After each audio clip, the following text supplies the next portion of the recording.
Italian affair. Does it matter? Talking football at 6:45 this morning, so you'll be looking forward to that, Penny.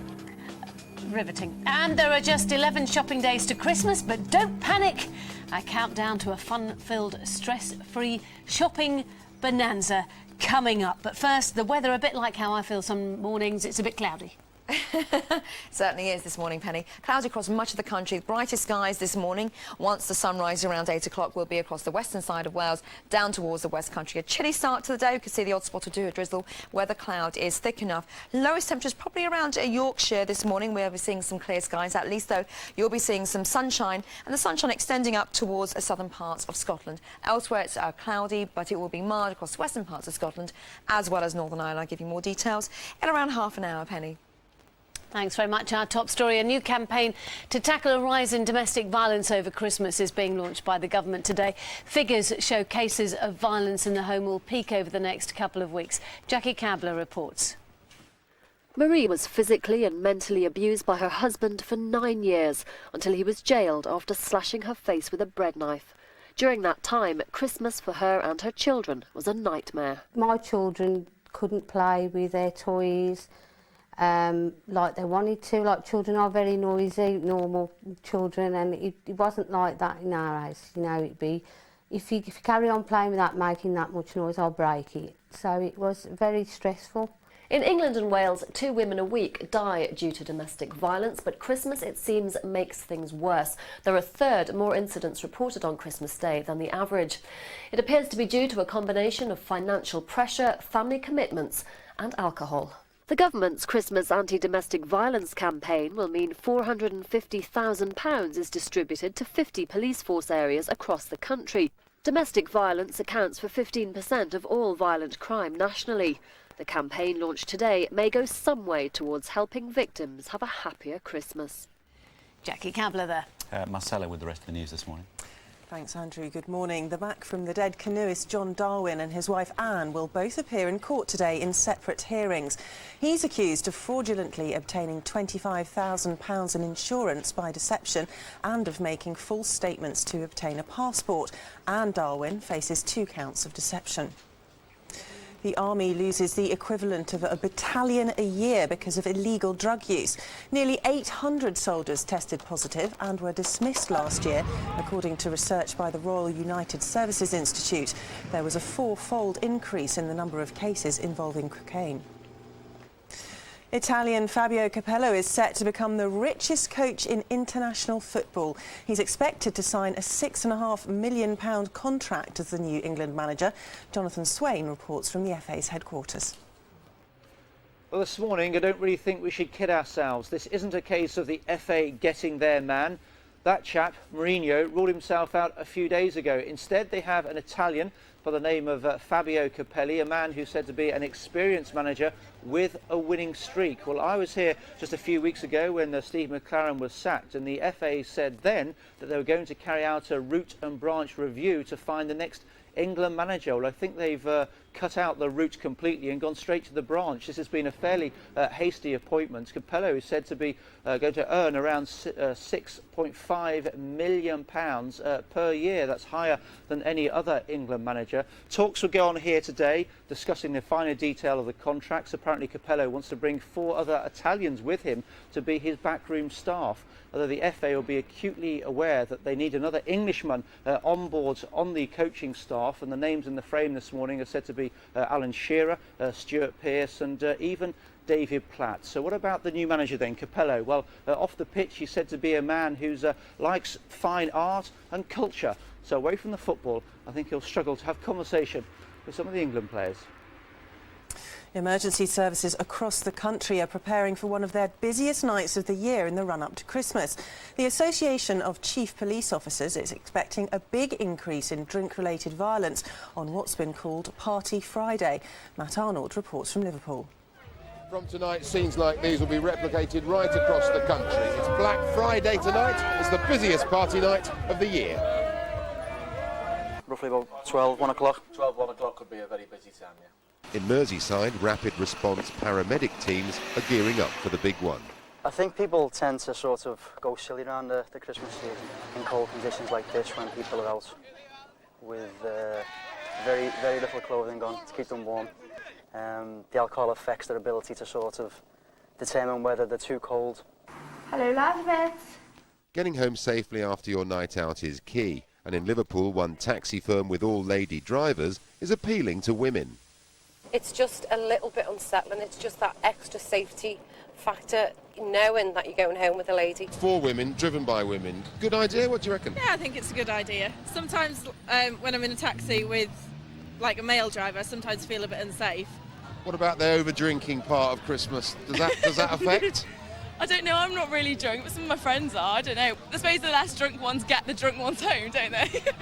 These women all seem to have safety as a priority, something worth thinking about as the party season gets into full swing. Madeleine McCann could be back with her family before Christmas, according to a private detective employed by her parents. Francisco Marco claims to know who took the 4-year-old and is preparing to hand over evidence to the police. A spokesman for the McCanns said they were pleased the Spanish agency was confident Madeleine would be found. The government's response to this summer's floods is severely criticised in a report from the spending watchdog, the Audit Commission. It claims the money paid out to the areas worst hit was badly targeted and inconsistent. It says ministers have only pledged to meet a quarter of an estimated total bill of £250 million. And on our website this morning, advice on how to stay safe if you're heading out tonight. Why experts are calling for more talking and playing in the classroom, and who should win the X Factor. Vote in our online poll. All that and more on GM.TV. It's 6:07. Back to Penny and Andrew. Stella, thank you. Thank you very much. Let's have a quick look at the papers. That's on the front page of the Times. Hospitals to pay for harming patients. That picture there is J.K. Rowling has written a book, and somebody has paid almost £2 million for it. That's for charity. The Daily Telegraph, millions more are classed as danger drinkers. The Guardian, 13 million they say. The Guardian, ministers prepare a plan to nationalise Northern Rock. And Al Gore is writing in The Independent, the world can't wait for George Bush. Is about climate change. And the Diana inquest goes on. Daily Mail reports on that. Dearest Pa, letters from Diana to Prince Philip there. I'll get Maddie back by Christmas. We were hearing about that in the news in the Daily Mirror. Metodo 3, of course, this private investigation firm who are still employed by the McCanns, trying to find Madeleine. And a couple of papers going on the same story this morning. The Sun is one of them. We shall never surrender, even if you have Mr. Brown, it says, as the Prime Minister signs the EU treaty, the Lisbon Treaty. And Mr. Bean signs away our freedom, is the way the Daily Express sees it. So Gordon Brown won't enjoy those headlines. His late arrival in Lisbon to put his name on the document turned the event into a national embarrassment, according to the Tories. And Mr. Brown faces a battle to ratify the treaty here in Britain. Well, Sue Jameson is in Brussels for us today. Sue, good morning. Gordon Brown due back there again later on. Is he amongst friends there?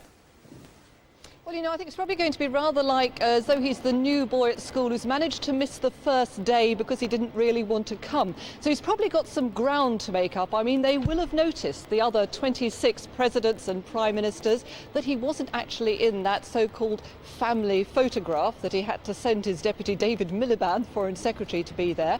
And that will certainly have been noticed, but he will try to re-establish his credentials. He's going to talk today about globalisation, Kosovo, a very important point, and Iran. So he'll want to shift away from all the fuss there has been about the treaty into what he sees then as the real issues, and he's going to be telling Europe not to look inward, they have to look outward. Whether they're going to listen, of course, after the events of the last 24 hours is another matter.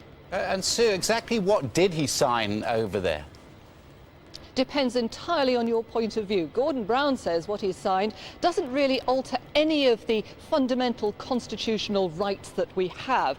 The opposition, you can include the Tories in that, and certainly some of the newspapers, as you were mentioning there, believe that he has signed away important vetoes over things like maybe immigration, things that he said he wouldn't sign. There are going to be, for example, a legal representative who's able to sign treaties on the EU's behalf. So critics say that more power has left Westminster to come here to Brussels. But he's adamant he'll take this treaty to Parliament, and it has to be ratified there. There will be a lot of hot air on that day.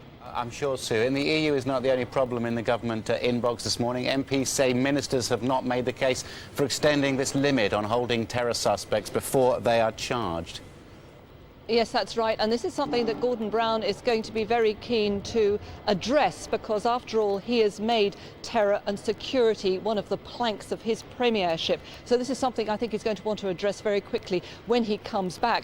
He and many of his ministers believe that it is important to extend this time limit, but there have been mutterings all the way through this process. It's not the first time it's come up. It's certainly not going to be the last. Busy time just before Christmas. Sue, thank you very much indeed.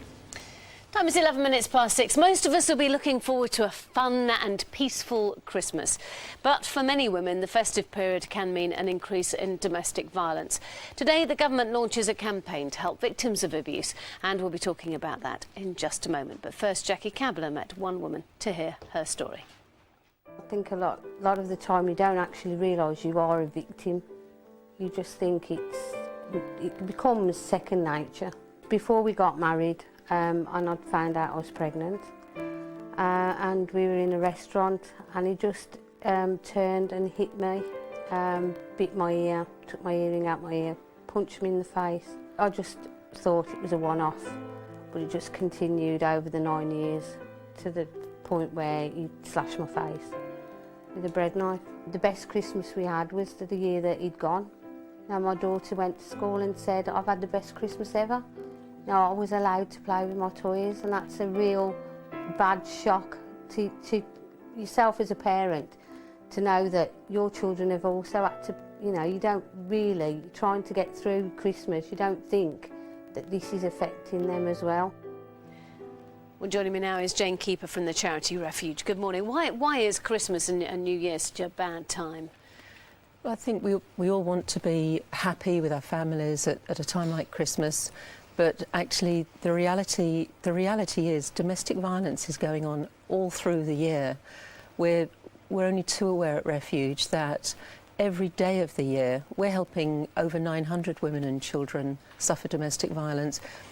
It's not caused by Christmas or alcohol or stress. It's just that perpetrators don't stop at Christmas, and that's obviously so poignant when you're wanting to have a happy time with your children, and instead their father's smashing their toys against the floor and smashing their mother's head. Yes, exactly. And the government's launching this campaign today. £9,000 per police force area. It sounds a bit paltry to me. I know. It's Refuge really welcomes. I think Refuge is really encouraged by the fact that the police force is concerned. Actually took the initiative to apply for this, because we think that's so encouraging that they're wanting to make a difference. They're wanting to improve the way they respond to victims. But women and children deserve protection all year round, and I think we do need to invest. It costs the country £27 billion every year to heal the broken bones caused by domestic violence, and we might need to invest a little more than this to actually really make a difference. But it's a welcome step forward. What will they be using that money for? It's intelligence-led policing. It's they're experimenting with these head cams, so when the officers arrive at the scene, they can be capturing the evidence straight away. So when the perpetrator says, "Well, I was terrified, this little woman beat me up and I had to just defend myself, officer, really, I haven't done anything wrong," actually the head cams tell the real story. A different story. And it helps to get evidence so that we can arrest and charge, and men who perpetrate these crimes against women need to know they're going to get arrested if they continue. Thank you very much for joining us this morning, Jane Keeper. And that number to call if you need help, 0808 2000 247. That's 0808 2000 247. And there's lots more help and advice on the website, gm.tv. Thank you. 6:15 is the time. It's Friday morning. You're watching the news out here on GMTV, and let's get up to date with the headlines. Emergency services are preparing for one of their busiest nights of the year in the run-up to Christmas. Police chiefs are expecting a big increase in drink-related violence. Back from the dead canoeist John Darwin and his wife Anne will appear in court today in separate hearings. They face charges of deception. Fabio Capello is said to become the richest coach in international football when he signs a £6.5 million contract as England manager. Christmas is coming. The goose is getting fat and nervous. Only 11 shopping days left until Christmas. We haven't been out in force yet. Some of us haven't been out at all. Last weekend, the number of us at the shops was down 7%. It'll get done. Don't worry. There's a boots at the end of the road.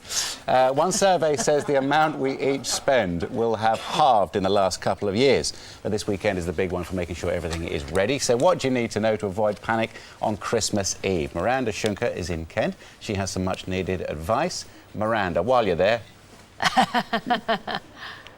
Good morning, Andrew. Yes, well, it has been a slow start for trading, but I think we all know and we're all dreading that over the next week and a half, this place is going to be packed. This is Blue Water and many other shopping centres up and down the country. We're going to be talking to Santa in a moment about some of the must-have toys, but I just want you to savour this moment because the doors don't open here for a couple of hours and it's quite eerie here at the moment, but in a few hours' time, the shoppers are going to be piling in, trying to get those bargains ahead of the big day. Now, are you prepared yourselves? Well, here's a quick guide to have a stress-free Christmas. Buying Christmas presents is one thing, but if you're planning on posting them, you need to get a move on. The deadline to guarantee delivery on time for standard parcels is today, but for letters and cards, it's the 18th, which is only next Tuesday. Shopping online is a great way to avoid those queues and the crowds. For things like books and DVDs, order by the 19th to be on the safe side. If you're anything like me, you'll leave all your Christmas shopping to the last minute, but don't worry, the shops will be open till 5 p.m. on Christmas Eve, and you might even find yourself a bargain. And finally, after all your hard work, you can sit down and relax. Thank you, Santa. Cheers. Make the morning go quicker. All good advice, Miranda, but what about what to buy this year? Well, it seems that a lot of children are going to be worried this Christmas as to whether they're going to get the toys they want. Santa, this is one that he's got a special one for me. Let's have a look at it now. And, oh, it's actually a moon sandcastle set. Actually, this is, sand doesn't dry out. This is very popular with children at the moment. It's come back in fashion. It retails about $17.95, so that's the Moon Sandcastle set. Another one, I want to see what this is. Oh, it's a very small little toy. Oh, actually, I just wanted one of these, actually. They're very popular with adults and children. This is the Nintendo DS. They're very, very difficult to get hold of. They retail about £99. And finally, well, what can this be? Last but not least, this, no doubt, is another popular one. Yes, it's the Ben 10 Omnitrix watch. Now, this is based on the popular cartoon series, and this is retailing about $10.99. These are all must-have presents, and the retailers are saying they're trying to stock up their shelves as much as possible so adults can get what their children want this Christmas. But, of course, if you're anything like me, you'll leave it to the last minute, so they're saying, please don't this year. OK. Miranda, thank you very much indeed. Broken before the turkey's done, of course. Yeah, it's all you want. I saw his Christmas list and he wants a hand-knitted cardi made by elves. Pair of pants, socks, fine. Thank you very much. You can flick through our gallery of all the must-have toys this Christmas, all on the website gm.tv. OK, we'll take a quick break now. Lots more still to come, including all the weather news with Claire. And we'll be finding out which famous face joined these special children for the treat of a lifetime.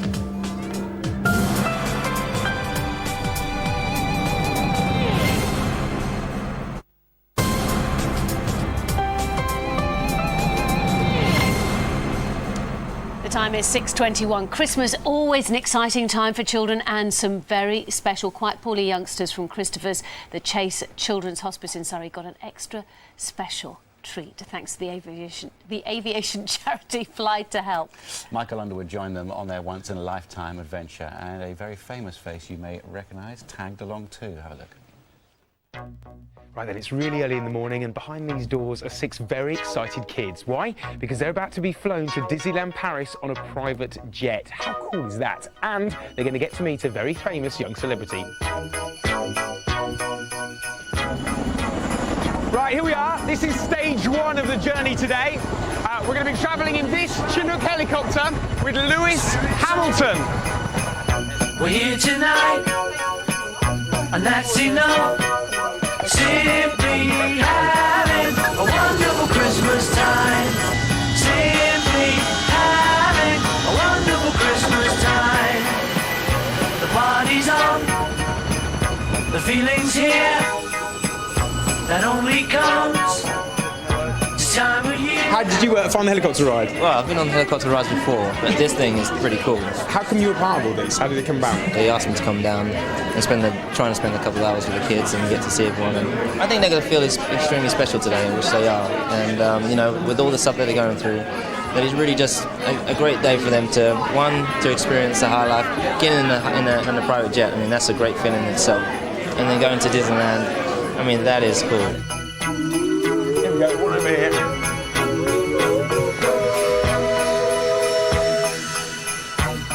Look, we've gone through a lot of better clouds. Look down there. I've been on the plane 2 minutes. 2 minutes, I'm already working, serving food to everybody. We're simply having a wonderful Christmas time. Time for parties and celebrations. People dancing all night long. Time for presents and exchanging kisses. Time for singing Christmas songs. Did you enjoy that flight? Did you? Because you look quite relaxed. You're in your seat like that, all laid back. Could you get used to living like that? I went on the plane and that was my favourite experience. How about you, Jarvis? What did you like? All the rides at the things. Now, have you had a good time today? I thought your favourite bit was when you saw Tigger from Winnie the Pooh. Because, young lady, when you saw him, you were chasing around the place. Yeah. I actually thought, I thought she was going to join the parade. Well, there you go, the end of a fantastic day. Guys, have you had a good time? Yeah, what a Christmas card that'll be. And all made possible by the charity Fly to Help and Mandy Pantle from the charity joins me now. Good morning. Good morning. Wasn't that great? It was an incredible, incredible day. The whole point of the day was to sprinkle some fairy dust over some very, very special families. And as you can see, we achieved Liberally it. thrown about. Absolutely. It was marvellous. How did you get involved with the charity? Me personally, well, actually the charity is a very personal thing for me as well. Our CEO, Phil O'Dell, started the charity up originally because he's had a very great career in aviation and wanted to share some of the privileges that he's had. For me, it's very personal following a riding accident, which is just coming up to my 10th anniversary of that now. It was aviation that got me back on my feet again and my life back on track. So Phil, knowing my interest previously, came to me and asked if I'd like to get involved. When you say your interest previously, you used to be a wing walker. You're one of those I mad did, women. yes. Those mad women who, I mean, I'm scared enough inside. You just decided to pop out for a breath of fresh air. What do you think it means to the children? An event like this, it gives people something to look forward to. It gives them an opportunity to leave anywhere is on the ground for a day or for a number of hours, whatever it is we're doing with them. And, you know, basically by taking them up, showing them the clouds as that young lad you saw on the VT, it's incredibly exciting. It's showing people the world from a new perspective and it gives them something very, very special to cherish. Okay, thank you very much, Mandy, for coming out. I know because I know it's one of your close to your heart as well. Can I very quickly just say a huge thank you to Bombardier, without whom none of that day would have been possible. So and also somebody else too, Max Clifford, who played a huge part in putting that together, and Carol Lawson, a huge benefactor of Christopher's down there. These important names. Absolutely, there were many, many contributors, so thank you to everyone. Yeah, what a lovely sprinkling of fairy dust. Yeah, nice one. Time is 6:26. We've had a very warm year, and with the facts, here's Claire. Hello, it's quite surprising considering how... Oh, there's a man naked near me. It's quite scary this time of the morning. Hello. Yes. Now, this is just to actually illustrate how warm it's been this year, and the fact that despite the fact actually we had quite a wet summer, particularly across England and Wales, because of the exceptionally warm winter last year and also the mild conditions this autumn, it has turned out to be one of the mildest, warmest on record, only second to, I think, 2006, which was last year. And in fact, in the Northern Hemisphere itself, it's been the second warmest on record. We haven't even finished the year yet, even though it's a chilly day today. I think it's not going to change very much at all. So it does actually prove perhaps there is a global warming around. Should we take a look at the weather? GMTV weather, sponsored by Nestle Shredded Wheat. Shredded wheat and hot milk. They're a perfect winter warm-up. So you probably won't realise it's been that warm this year if you head out today, particularly across England and Wales, because the temperatures, again, are very chilly, particularly, I'd say, across northern counties of England where we've seen some clear skies. We're seeing more in the way of cloud yesterday across the far south and east, and also, obviously, to the north and to the west as well. And that's where the milder air has been. Because of the wind, it's actually mixed up the air quite completely, meaning temperatures have been in double figures. But the air is very static across us and quite stagnant, and so the lower layers have cooled down incredibly. And that's how it's going to be for the next few days. We're also dragging in some very cold air from the near continent. Hasn't actually reached Scotland yet, but it will do over the next few days. There's a lot of cloud around this morning, and in fact that means, particularly across southern parts of the country, I'd say temperatures are just above freezing. And in fact, for the western side of Wales, we will see some sunshine as well as the West Country, and temperatures not too bad, around 8 degrees Celsius, 46 Fahrenheit. Elsewhere, it's going to be another chilly day. Temperatures really struggling, 3 or 4 degrees Celsius, and where the cloud is thick enough, we could see the odd spot or two of drizzle. Clear skies across northern counties of England mean it will be a bright start, although a chilly start. And again, despite the sunshine, temperatures only reaching around 2 or 3 Celsius.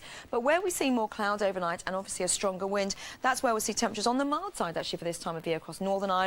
A cloudy day to come, as well as western areas of Scotland. Again, there's a small chance of some patchy rain. But inland, the cloud has broken up overnight, and in fact that will mean a brighter start to the day across the eastern side of Scotland, southern Scotland, but temperatures again will struggle. Now, if you're heading out tonight, I know a lot of you are, it is Friday and it's the second Friday before Christmas. Remember to wrap up warm. It's going to be dry everywhere, which is good news. And these temperatures typical for around 9 p.m, probably until around midnight. So it's going to turn very frosty very quickly. Again, I'd say prone to frost will be northern counties of England as well as southern Scotland. Mild in the west, but it will be dry, and chilly further south, where we are seeing more in the way of cloud. And then tomorrow it brightens up across the far south as well as Channel Isles, more cloud in between and brighter skies across the far north. If you're heading out tomorrow evening, again it's going to be a frosty old night across England and Wales as well as the eastern side of Scotland. Milder in the west, and that leads us nicely into the end of the weekend, where it's turning brighter for most of you. Dry next week as well. Here's your summary. Check out what the weather will be like this weekend on our website, gm.tv. Good morning, it's 6:30. It's Thursday. No, it's not. Friday. It's Friday. What's the date? 14th of December? It's the 14th of December, and it's Friday. It's definitely the news hour in the next half an hour. One of the busiest nights of the year. Emergency services gear up for Party Friday. It's not Party Thursday, Party Friday. As it's revealed, we all binge more than we realise, thanks to stronger drinks and bigger glasses. I probably need bigger glasses, and I'd know it was Friday. Context. Advice on having a good time and staying safe. And a double whammy for Gordon Brown over terrorism, as 2 reports rubbish his plans to detain suspects for up to 42 days. And it's the FA's most expensive deal ever. At £6 million a year or thereabouts. Is Fabio Capello worth the money? Our top story, though, and a new campaign to tackle a rise in domestic violence over Christmas is being launched by the government today. Figures show cases of violence in the home will peak over the next couple of weeks, as Jackie Cabler reports. Marie was physically and mentally abused by her husband for 9 years, until he was jailed after slashing her face with a bread knife. During that time, Christmas for her and her children was a nightmare. My children couldn't play with their toys like they wanted to. Like, children are very noisy, normal children, and it wasn't like that in our house. You know, it'd be, if you carry on playing without making that much noise, I'll break it. So it was very stressful. In England and Wales, 2 women a week die due to domestic violence, but Christmas, it seems, makes things worse. There are a third more incidents reported on Christmas Day than the average. It appears to be due to a combination of financial pressure, family commitments and alcohol. The government's Christmas anti-domestic violence campaign will mean £450,000 is distributed to 50 police force areas across the country. Domestic violence accounts for 15% of all violent crime nationally. The campaign launched today may go some way towards helping victims have a happier Christmas. Jackie Cabler with that. Marcella's here now with the rest of this morning's news. Thanks, Penny. Good morning. The back from the dead canoeist John Darwin and his wife Anne will both appear in court today in separate hearings. He's accused of fraudulently obtaining £25,000 in insurance by deception and of making false statements to obtain a passport. Anne Darwin faces 2 counts of deception. Emergency services across the country are preparing for one of their busiest nights of the year in the run-up to Christmas. The Association of Chief Police Officers is expecting a big increase in drink-related violence on what's been called Party Friday. It says women can help keep themselves safe by refusing to use unlicensed minicabs.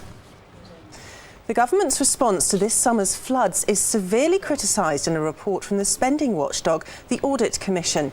It says the money paid out to the areas worst hit was badly targeted and inconsistent.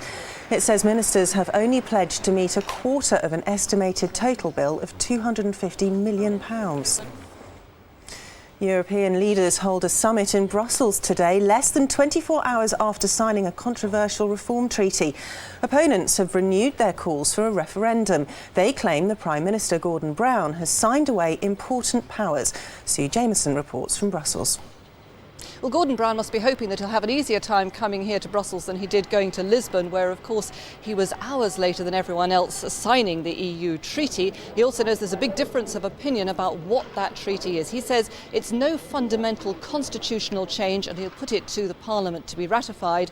The opposition, and you can include many newspapers in that as well, say that it has fundamental changes for the country. There should have been a referendum on it, and that we've signed away some valuable vetoes. But Mr. Brown hopes by coming here today he'll be able to talk about other things like Iran and Kosovo, and he won't be reading some of the newspapers on the plane on the way over. We look at the Express here, reinvoking the spirit of Mr. Bean, and the Sun talking about surrender. And he knows he's also going to be in more pressure when he gets back, because MPs say that ministers haven't made the case for extending the amount of time they're allowed to hold terror suspects without charging them. So it'll be about 6 hours here. It may be a welcome break. Back to you. And on our website this morning, advice on how to stay safe if you're heading out tonight, why experts are calling for more talking and playing in the classroom, and who should win the X Factor. Vote in our online poll. All that and more on GM.TV. Now, this is not the way to drive out of a multi-storey garage. Firefighters in Atlanta had to rescue a man from his car as it dangled 7 floors above the street. He'd apparently driven too fast up a ramp and gone through a barrier. Still to come, is Fabio Capello the man to win England the 2010 World Cup? We'll assess his chances. First, here's what's happening where you are.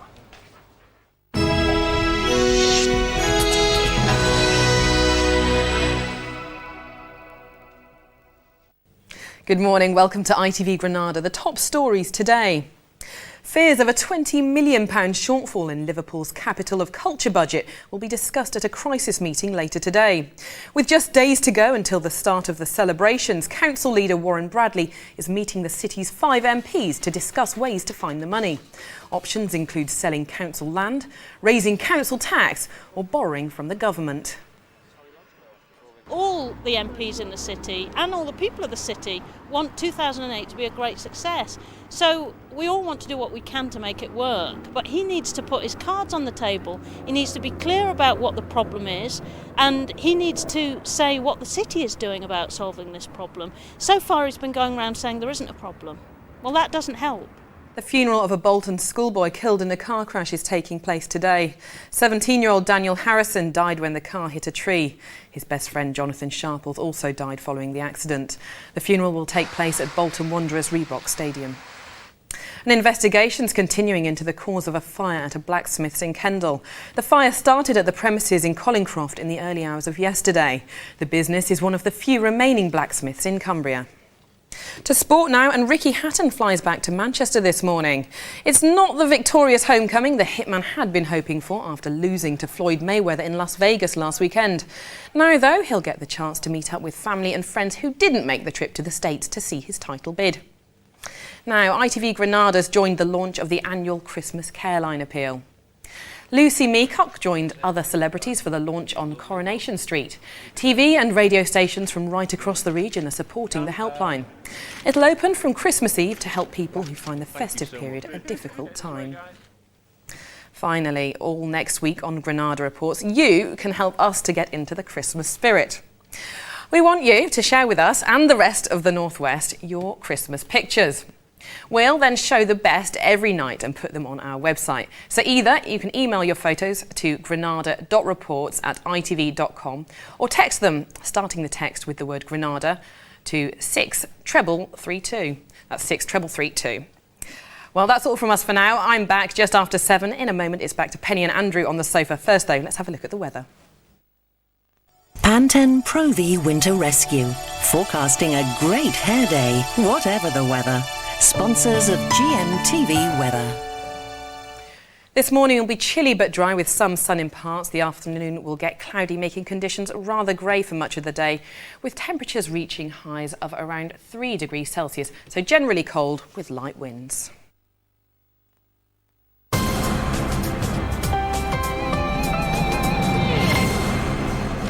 6:38 is the time. Good morning. You're watching the news there. Coming up this morning, Fabio Capello is playing tough already, apparently. Not playing tough. He's got $6 million a year, apparently. $6 million? Well, by all accounts, the total package could be worth, yeah. And he's got an all-Italian team, apparently, as well. Could be Stuart Pearce on board as well. So will he be worth the money?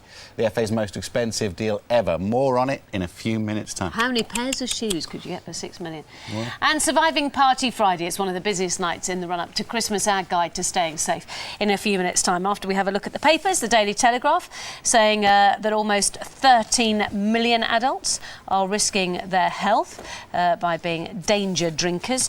The Times saying that all hospitals should be fined if patients contract a superbug or the patients are harmed by medical errors. The Guardian, ministers prepare plan to nationalise Northern Rock, and The Independent, Al Gore writing in it, the world can't wait for George Bush, he says. This is about the climate change summit in Bali in Indonesia. The Diana inquest continues in London. Daily Mail has got those letters between Prince Philip and Diana.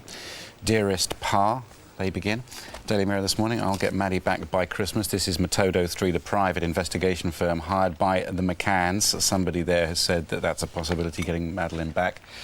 Mr Bean signs away our freedom in the Daily Express, talking about the Lisbon Treaty, of course, and staying with the Lisbon Treaty and the Sun. We shall never surrender. Talking about politics at home now, in a blow to Gordon Brown's plans to tackle terrorism, 2 committees of MPs have heaped scorn on proposals to detain suspects for more than 28 days. Both the Home Affairs Select Committee and the Joint Select Committee on Human Rights now want the government to drop the idea. Elsa Gray reports. Terror suspects can be held for up to 28 days without charge. The government wants to increase that to 42 days. For someone potentially innocent, that would mean being detained in a top security prison for up to a month and a half. Police chiefs have called for the measures, but is it really necessary, as no terror suspect to date has needed to be held for longer than 28 days. When Tony Blair wanted to increase detention limits to 90 days without charge, there was huge opposition to it. For under fire Gordon Brown and his Home Secretary Jackie Smith, perhaps now is not the best time to have a similar fight on their hands. And joining me now is Andrew Dismore, Chairman of the Joint Human Rights Committee and a Labour MP. Good morning to you. It's interesting, isn't it? Because there have been no cases where the police have needed more than 28 days to question a suspect. That's right. There have only been a handful that have gone up to 28 days. The most famous one was the alleged airline bomb plot, where they held 5 suspects. But 3 of those were released, and 2 were charged on the very low reasonable suspicion test of with acts preparatory to terrorism. Relatively easy cases to bring. So why do you think that the Labour Party, your party, and the government decided to press on with this? I think there's a genuine desire to try and make sure the country is as safe as it possibly can be, but we were simply not satisfied that the evidence justified going beyond 28 days. It's only a year since we introduced 28 days, and the experience so far has shown that that has been perfectly satisfactory. The terrorist threat hasn't increased over that period, so there doesn't seem to be much justification to go further. The government want to try and have a sort of belt and braces, what-if approach. And also, of course, they've got the police saying we want the extra days as well, and they're the ones who are at the coalface, so I suppose they're the ones who should be listened to. What the police are saying is that they don't need it now, but they can foresee circumstances in the future where they may, so it's a sort of a precautionary approach rather than actually what's required at the moment. Why not allow a case-by-case scenario, which is what Jackie Smith has said she would want? That's a sort of pragmatic approach, isn't it? Well, the real problem is if you're going to try and ask Parliament to approve every single case, you really run the risk of prejudicing the trial of anybody who may be charged. It's not Parliament's job to look at case by case. Parliament should set the general laws and the courts enforce them. Who do you think the public supports? Do you think they support you saying no to any more than 28 days, or do you think they support the government's idea of having this longer period? Well, I'm sure some people would simply like to lock people up and throw away the key without a trial, but in the end, I think the public are a bit concerned that we have a traditional view here of liberty, and 28 days locked up without trial, waiting inquiries and so on, is really quite a long time. And if we're going to go beyond that, I think people would like to see some justification for it. And our argument, quite simply, is there's been no justification found so far to say why we should go beyond 28 days. Is that the end of the matter then? Well, I'm sure there'll be further discussions in Parliament, and really we need to look at the alternatives. There are a whole series of alternatives, allowing questioning after charge, intercept evidence. These are all intercept evidence, including things, for example, like mobile phone evidence or whatever, phone tap. Phone taps or email and so forth. All these things are very much under consideration, and we think that there's a reasonable package that could be put together so that you don't need to go beyond 28 days to make it easier to prosecute people within that period. Andrew Dismal, thank you very much for coming in this morning. Almost 6:45 Friday morning. You're watching the news hour, and these are the headlines. Emergency services are preparing for one of their busiest nights of the year in the run-up to Christmas. Police chiefs are expecting a big increase in drink-related violence. The back from the dead canoeist John Darwin and his wife Anne will appear in court today in separate hearings. They face charges of deception. The money handed out to the areas flooded in the summer was badly targeted and inconsistent, according to a spending watchdog. Football now, and it's the Italians' job. England have captured Fabio Capello, but not before he hard bargained, of course, to get his 4 Italian backroom staff into position. And with more on this, Daily Mirror's Oliver Holt is with us, and from the Italian sports paper Gazzetta dello Sport, Giancarlo Galavotti. Very good morning to you. Oliver, sign of toughness to come, really, this bargaining over his staff. Who have we got back there? I mean, are they absolutely the top team? You test me out. Ask this Giancarlo, yeah. Who are his team? The team is Franco Baldini, who was the general manager with him at Rome and then at Real Madrid. Then we have Italo Galbiati, who's been his second in command on the pitch for donkey's years, plus the fitness coach and the goalkeeper's coach. OK, and what sort of men are these? What sort of lieutenants does he like to have? Well, they are part of a serial winners team, and indeed they've been throughout his career with all the successes that he's achieved. So definitely, whereas Capello is the dictator, the hard man, Baldini is the soft man, the diplomat, the one who will have to keep the relationship also with managers like Sir Alex Ferguson or Arsène Wenger. What is his reputation in Italy, Capello, for instance? I mean, he appears to be well, you've used the word dictator. Yes, I mean, dictator, and the results are there. I mean, he wants to achieve success, and he has achieved it with every club he's managed. They've always been top clubs, full of stars, prima donnas, super egos, who, whether they liked it or not, they've always performed for him. OK, so who is the most nervous, Oliver, at the moment? Who's John Terry, for instance, the England captain? I don't think I've heard this mentioned before. I don't see any reason why John Terry should be nervous. I mean, I think Capello is famous. Again, Giancarlo knows a lot more about this than me, but for having a tight defence. And I think Terry, we saw what happened when John Terry wasn't in the defence against Croatia. So I don't think John Terry's got any reason to be nervous. I was just worried about the lifestyle that seems to. There's been 1 or 2 pictures about John Terry. I mean, look, it's allegedly he was out, allegedly he was this, that, and everything else.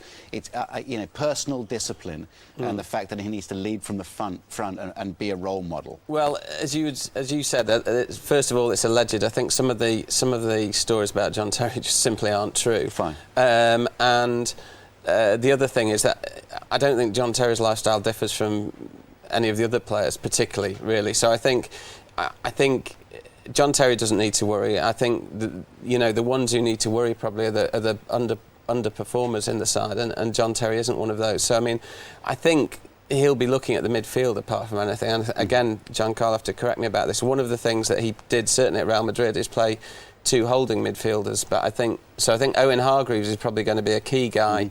He's going to be more important than he was before. How does he handle the attention of the press? I mean, the Italians are right up there with the British press in terms of wanting to know everything. How are he and his wife with that? Does he get bad-tempered or does he accept it all? Oh, I think he's gone through the hell at Real Madrid. I mean, the Spanish press have been extremely hostile, although I suspect that the novelty of the English tabloid methods will be something to surprise him, at least in some occasion. But he's been happily married for 40 years to the same woman, actually, so I think there won't be much for him. Very quickly, Arsenal or Chelsea at the weekend, Oliver? Arsenal. And Manchester United or Liverpool? Well, Liverpool for the Save Rafa Benitez campaign, yes. OK, thank you very much indeed. Those matches on Sunday. Oliver, Giancarlo, thank you very much indeed. Apparently he's a diver. Who? It says England's new boss is a diver. I'm assuming he put his arms forward before he hit the sea. The time is 6:48. The emergency services are preparing for one of their busiest nights of the year in the run-up to Christmas in what's being called Party Friday. Police are warning of a big increase in drink-related violence, and the police are advising women to take extra care. Well, crime expert Jackie Hames has some advice in a moment, but first, Matt Arnold's been on a night out in Liverpool. Getting home safely after your night out is key, and here in Liverpool, one taxi firm with all-lady drivers is appealing, not unsurprisingly, to women. I started on a New Year's Eve 3 years ago, and I just had a really positive response from people for being a lady driver. It's called Liver Birds, is the taxi firm. It's for women, driven by women. Good idea, what do you reckon? Yeah, I think it's a good idea. Sometimes when I'm in a taxi with like a male driver, I sometimes feel a bit unsafe. And end up texting my boyfriend the cab number and the driver's number just to be on the safe side, because if anything did happen, then at least it can be traced back, you know. We always try and go home with more than one of us because it's cheaper and it feels a bit safer. How are you two getting home tonight? Yeah, getting taxi together. After keeps a bit peckish. Jackie Hames is here. Good morning to you. You've got some tips for girls. I have, yeah, because most of us, you know, we've all got common sense. We know what it takes to stay safe, most of us, but, you know, add drink into the mix, yeah, so then we forget. All that common sense goes out of the window. So firstly is take control of your safety before you leave home, and that's plan. You know, plan how you're going to get there and plan how you're going to get home. But you don't know what time you're going to want to leave. That's quite right, and you don't always want to, you know, be a party pooper and go just because your cab's here and you're still having a fantastic time. You want to stay there. So how do you do that? Well, basically, again, it's all about planning. You know, if a lot of city centres, particularly at this time of year, are now having these cab marshal systems, which I think are fantastic. You know, they've got someone on the taxi rank making sure you get into a licensed cab and not just a car that's pulled up and said, do you want to ride home? You make sure your mobile phone is charged, you've got credit on there, you've got some numbers in it that you can use in a case of emergency, so you haven't got to think too much when you're a bit fuddled later on. Right. And just remember that later on things are going to look very different. That busy, buzzing place at 2 in the morning might be a bit more deserted and a few old drunks lying around. So have a contingency plan. Yeah. That's I think it is, yeah, that's the main thing. Take control of it before you go out. Sit down with the mates you're going out with and say, look, who, you know, how are we going to get home? Who's going to stay a bit more sober than the rest to keep looking after us? And maybe even arrange to, if you're going to get a cab, to get a cab back to somebody's house so you can then all go on from there rather than waiting around in the middle of the town. Exactly, or stay over with a friend. So at least there's two. At least there's two of you. So it's kind of three. So it's three main tips. Is it safe travel, have a contingency plan, and don't carry too much money? No, exactly. Perhaps just take one credit card if you need it, and stash a little bit of cash separately away from the rest. So hopefully in a pocket, maybe. Yeah, maybe, or even stuck in your bra if you're a girl. I've done that before, now stuck a tenner, because you know suddenly you're stuck. You've spent all your money, and you just need that little bit of extra to get home, or even make a phone call, whatever, in emergency. And then of course there's the spiked drinks element. How big is that? I mean, how much of a problem is that? Well, yeah, it's a bigger problem than anything else, to be honest, because you can go. It goes through the full range. It goes from your mates thinking it's funny to stick an extra couple of vodkas in your drink, to something a bit more sinister. You know, that Brad Pitt lookalike who looks a bit more like Benny from Crossroads later on, who wants to get you a bit tipsy in order to, you know. So just be careful and watch your drinks and look after each other and have a fantastic time. Girls get beer goggles too. Jackie, thank you very much, and that's it for the news hour. Kate Ben here next. And the weather as well. We've got Russell Watson coming in as well, so that's something to look forward to. Thank you very much, Jackie. That's fantastic. Don't disappear just...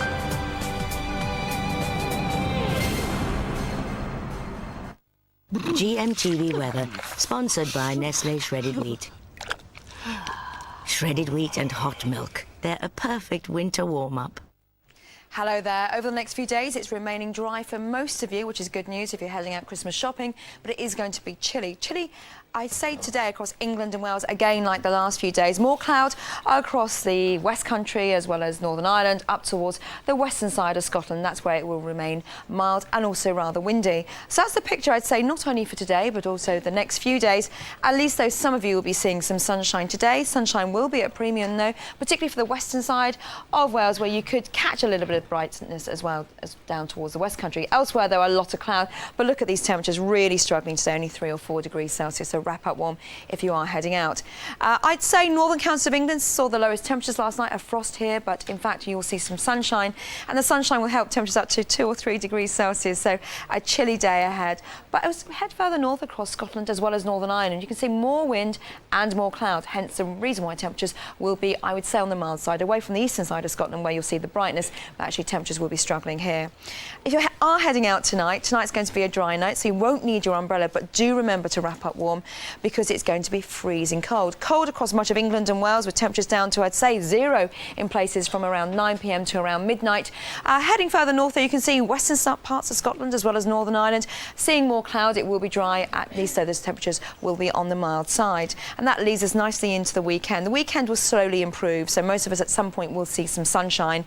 Again, there's going to be more cloud again across the western side of the country as well as Northern Ireland. Brighter skies for the far northeast of Scotland. And as you can see, temperatures struggling, particularly across England and Wales, only 3 or 4 degrees Celsius. At least, though, particularly in the south, you'll see some sunshine later on.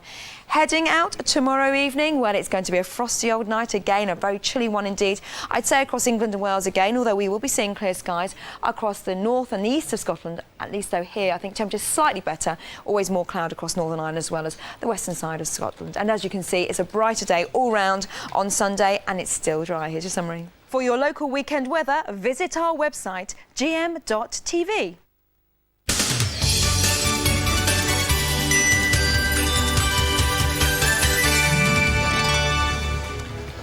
Good morning. The busiest period of the year for the emergency services. How to have fun and stay safe this party season.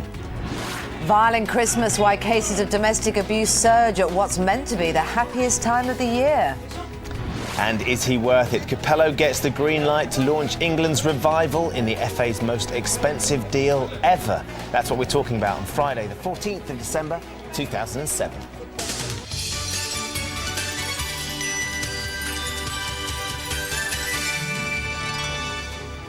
Hi there, you're watching GMTV Today. It's coming up to 7 o'clock. We've got more on all of those stories and the rest of today's news from Penny Smith in just a moment. Yes, and after it, we're going to be speaking to Russell Watson, poor old thing.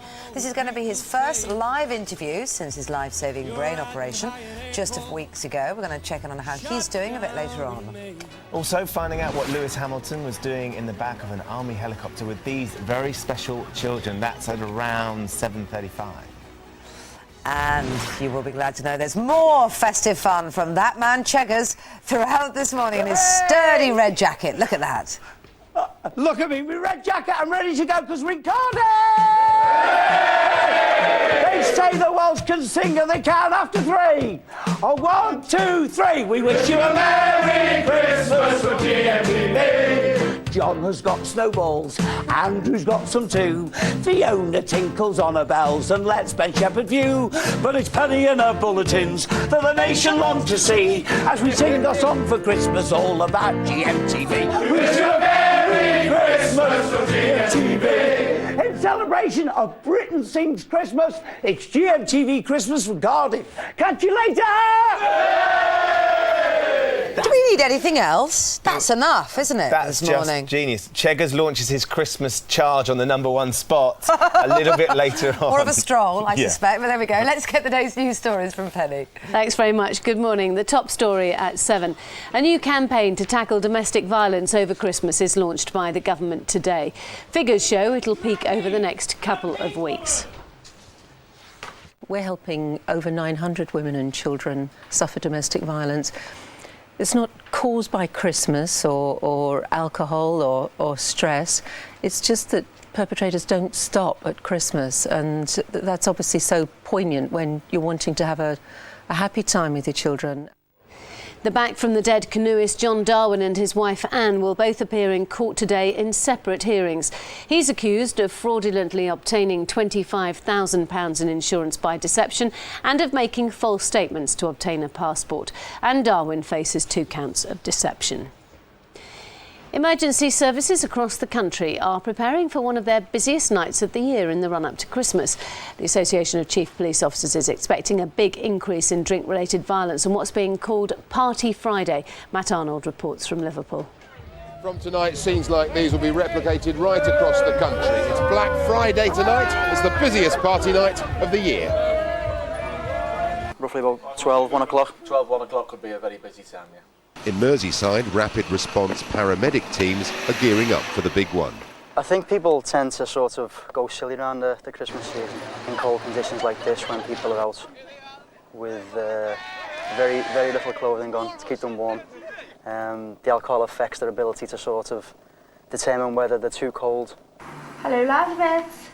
Getting home safely after your night out is key, and in Liverpool, one taxi firm with all lady drivers is appealing to women. It's just a little bit unsettling. It's just that extra safety factor, knowing that you're going home with a lady. 4 women, driven by women. Good idea? What do you reckon? Yeah, I think it's a good idea. Sometimes when I'm in a taxi with like a male driver, I sometimes feel a bit unsafe. What about the over-drinking part of Christmas? Does that affect? I don't know, I'm not really drunk, but some of my friends are. I don't know. I suppose the less drunk ones get the drunk ones home, don't they? These women all seem to have safety as a priority. Something worth thinking about as the party season gets into full swing. Italian Fabio Capello is set to become the richest coach in international football. He's expected to sign a £6.5 million contract as the new England manager. Jonathan Swain reports from the FA's headquarters. Well, this morning, I don't really think we should kid ourselves. This isn't a case of the FA getting their man. That chap, Mourinho, ruled himself out a few days ago. Instead, they have an Italian by the name of Fabio Capello, a man who's said to be an experienced manager with a winning streak. Well, I was here just a few weeks ago when Steve McClaren was sacked, and the FA said then that they were going to carry out a root and branch review to find the next England manager. Well, I think they've cut out the root completely and gone straight to the branch. This has been a fairly hasty appointment. Capello is said to be going to earn around £6.5 million per year. That's higher than any other England manager. Talks will go on here today discussing the finer detail of the contracts. Apparently Capello wants to bring 4 other Italians with him to be his backroom staff, although the FA will be acutely aware that they need another Englishman on board on the coaching staff, and the names in the frame this morning are said to be Alan Shearer, Stuart Pearce and even David Platt. So what about the new manager then, Capello? Well, off the pitch he's said to be a man who likes fine art and culture. So away from the football, I think he'll struggle to have conversation with some of the England players. Jonathan Swain there. The government's response to this summer's floods is severely criticised in a report from the spending watchdog, the Audit Commission. It says that the money paid out to the areas worst hit was badly targeted and inconsistent, and that there's a shortfall of funds with only a quarter of the estimated £250 million bill being pledged. European leaders hold a summit in Brussels today, less than 24 hours after signing a controversial reform treaty. Opponents have renewed their calls for a referendum. They claim the Prime Minister, Gordon Brown, has signed away important powers. Well, Sue Jameson's in Brussels for us. Sue. Yes, good morning. Well, Gordon Brown is starting the day with a bit of ground to make up. It's likely that the other 26 EU leaders noticed that he was the only one not there to actually sign the treaty. And of course, he's got ground to make up at home. If you start to look at some of the newspapers that he will not be reading as he comes here, look at the headline, for example, in the Express. That's evoking Mr. Bean again. This is something that the Lib Dem Vincent Cable called him in the House of Commons a few weeks ago, and I'm afraid it's going to stick. It's going to be very hard for him to get rid of that. And also in the Sun, there's that surrender word. Now, Gordon Brown is adamant that he hasn't surrendered anything. He says these aren't fundamental constitutional changes in the EU treaty. The opposition disagrees and says we have signed away many of our rights. Gordon Brown today is going to want to talk about things like Kosovo and Iran, but it's unlikely that he's going to be allowed to get away with that. And he's also under pressure, of course, as MPs have said ministers have not made the case for keeping terror suspects for longer before they're charged, and that's something he really wanted to get right. So not a great day again for Gordon Brown. So, thanks very much. Within the last half hour, the parents of the murdered Liverpool schoolboy Rhys Jones have released a poem about the Christmas they face without their son. Elaine Wilcox is in Liverpool for us. Elaine. Yes, it's an intensely poignant poem released just in the last few minutes by Stephen Jones, Rhys's father. They talk about how Christmas will be an empty experience for the family. The poem says a mother holds her baby. Quietly she holds him cradled in her arms, rocking so gently, protecting him from harm. His life has been robbed from him. She can't believe he's gone. One last hug to thank the little boy for 11 years. Very, very poignant and emotional there. They talk about how Rhys used to adore Christmas, spending an hour in the morning on Christmas morning taking presents with his brothers to all his friends. It ends their statement saying, how will his killer be celebrating Christmas this year? Will he be opening presents? What will his family be doing should they not hand him in to police? An intensely emotional statement, desperately hoping for a breakthrough in this police investigation. Back to you. Elaine, thanks very much. On the website this morning, advice on how to stay safe if you're heading out tonight. Why experts want more talking and playing in the classroom. And who should win the X Factor vote in our online poll. So far, same difference at just 1% ahead of Viridian. All that and more on GM.TV. And finally, this is not the way to drive out of a multi-storey garage. Firefighters in Atlanta had to rescue a man from his car as it dangled 7 floors above the street. He'd apparently driven a little too fast up a ramp and gone through a barrier. Yes, exactly, and then through a wall. Just hanging out. 8 minutes past 7, still to come. We'll ask a Home Office Minister if the government is doing enough to tackle domestic violence. But first, here's what's happening where you are.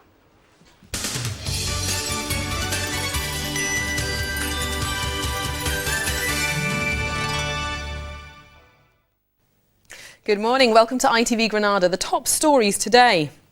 Fears of a £20 million shortfall in Liverpool's Capital of Culture budget will be discussed at a crisis meeting later today. With just days to go until the start of the celebrations, Council leader Warren Bradley is meeting with the city's 5 MPs to discuss ways to find the money. Options include selling council land, raising council tax or borrowing from the government. All the MPs in the city and all the people of the city want 2008 to be a great success.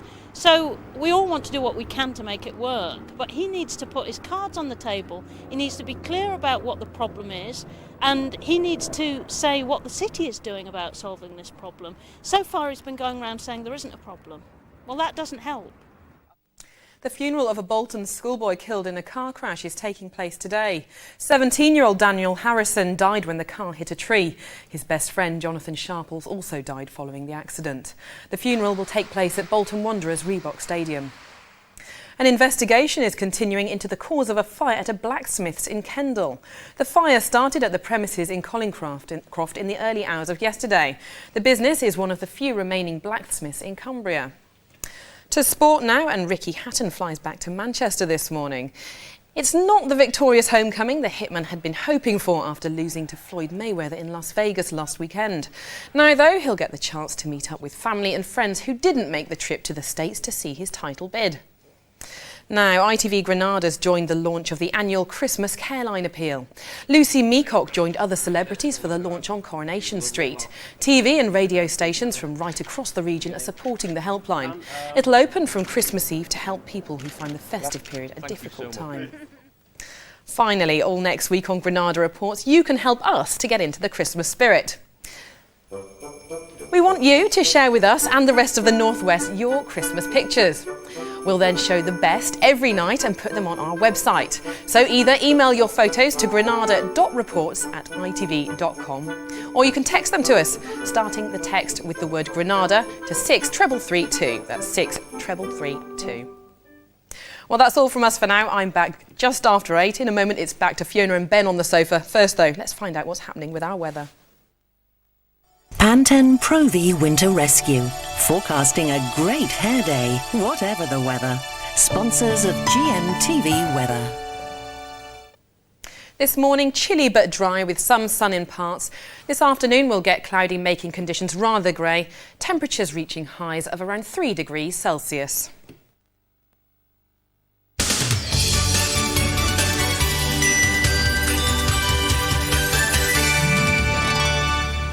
Hi there. Now, the majority of us are all looking forward to a fun and peaceful Christmas this year, but for many women and certainly some men, the festive period can mean an increase in domestic violence. Today, the government launches a campaign to help victims of abuse, and one of those victims is Marie, who joins us from her home in Kinver, near Stourbridge in Staffordshire. Good morning, Marie. Morning. Thank you very much for joining us this morning. It is really great that you've joined us to talk about this. I want to start from the beginning. How and when did your abuse start? When I first found out I was pregnant with my son, it happened in a restaurant, and he punched me in the face and bit my ear, took my earring out my ear. In a very public And place? that was the start that was a full restaurant? Yes. This was your husband? Yes, a full restaurant, yes. How frequent did it become? It was, the mental abuse was sort of monthly, weekly, but I mean it was a sort of 3 months period of time, and you thought that this, you know, it got better and he wasn't going to do it, and then it would be, and it just would happen again. How bad did it get, Marie? The last incident, he cut my face open with a bread knife. I had 39 stitches. I have to ask the question, and you know, I appreciate obviously that this isn't the easiest question, but why did you stay with him?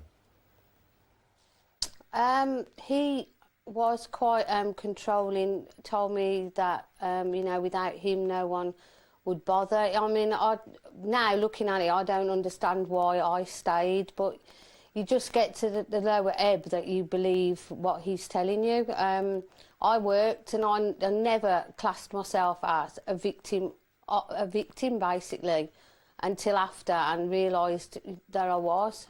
Now, how did you go about trying to deal with this at the time? Did you contact the police, and when you had, what was their reaction to your situation?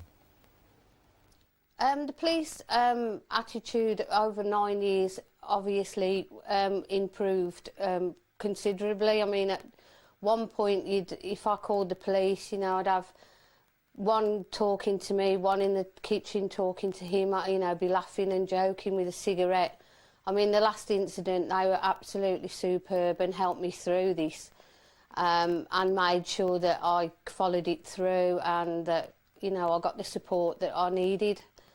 OK, well, Marie, we'll come back to you in just a moment, if I may, because joining us in the studio is Home Office Minister Vernon Coker. Vernon, thank you very much for coming this morning. Good morning. It is a huge problem, this, and it's great that it's being acknowledged with this new campaign.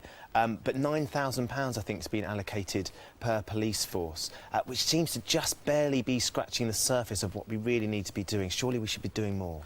Well, we are trying to do an awful lot more, and the Christmas campaign that we're launching today should be seen alongside all the other work that we're doing. We've got specialist domestic violence courts now, independent domestic violence advisors. We've got police officers specially designated in each police force area with responsibility for domestic violence, and indeed in the Crown Prosecution Service in each area. So there's an ongoing amount of work that we've got, but also we know that at Christmas there's a particular spike in the figures. The police tell us there's an increase in domestic violence related incidents, and they actually say that, for example, on Christmas Day, when the vast majority of us are enjoying ourselves, there's actually a third more domestic violence incidents reported on that day than on normal days. So what we need to do is we need to tackle this problem, but surely I think sort of Refuge, who are a charity that care for women who are victims of domestic violence, say that this costs the country an estimated £27 billion a year in hospital fees, in legal costs, with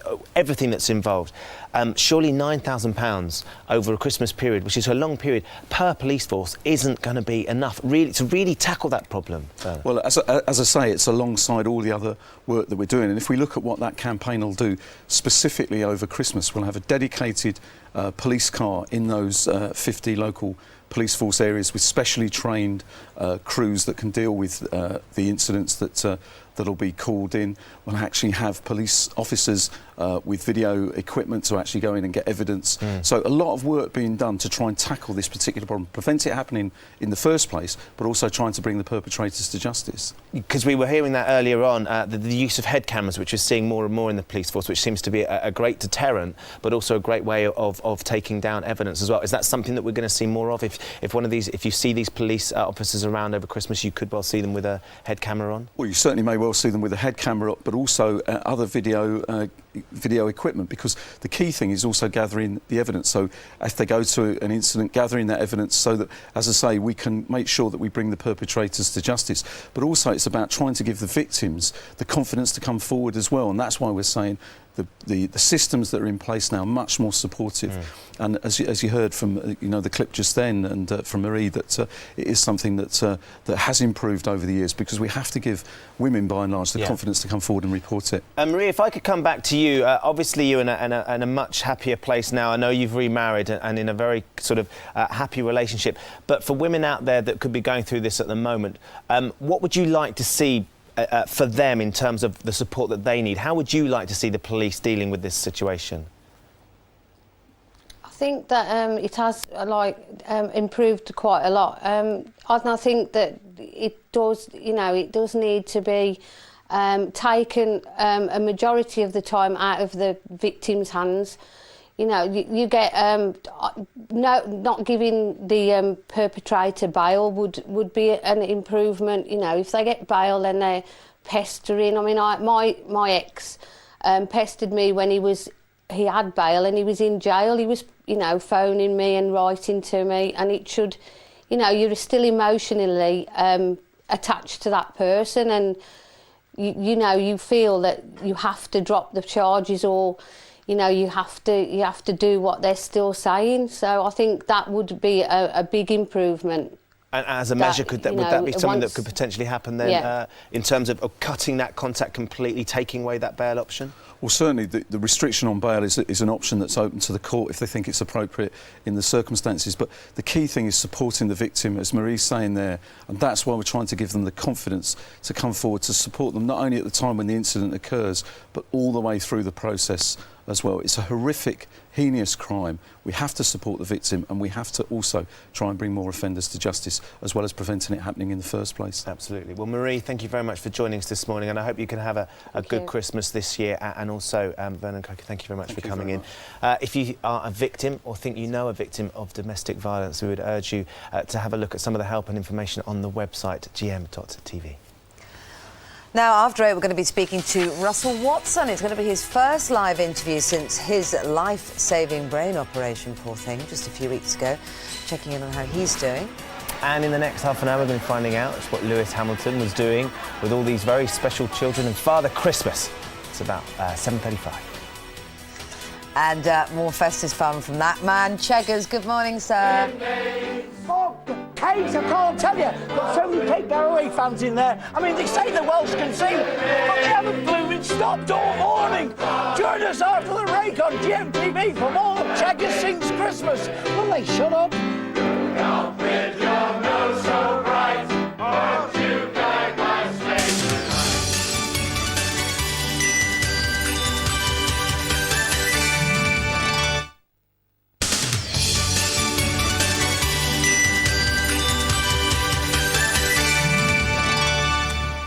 Well, this week Santa Claus is coming to town. Well, his handy little helper Cheggers, isn't it? In collaboration with ITV's Britain Sings Christmas, Keith is singing his way around the country's workplaces. What a lovely idea. Hoping to spread a bit of holiday cheer. So, good morning, sir. Where are you this morning? Oh, thank you, Kate. A very good morning to you. I'm in Cardiff! Paramount Office Designs. This is the whole of the workforce, and that is the boss there, Nigel!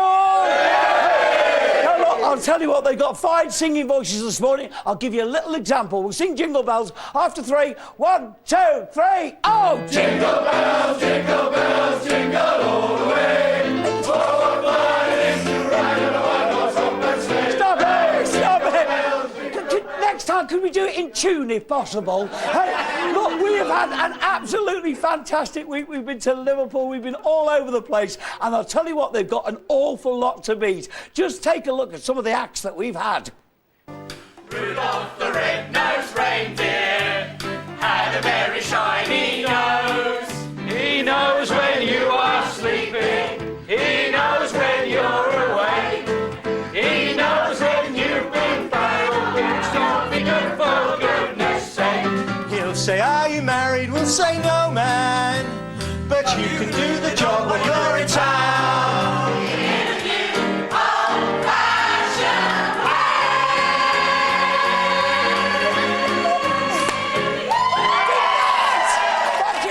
But the big question is, can you lot in Cardiff do better? I can't tell you what a lovely bunch of people they are.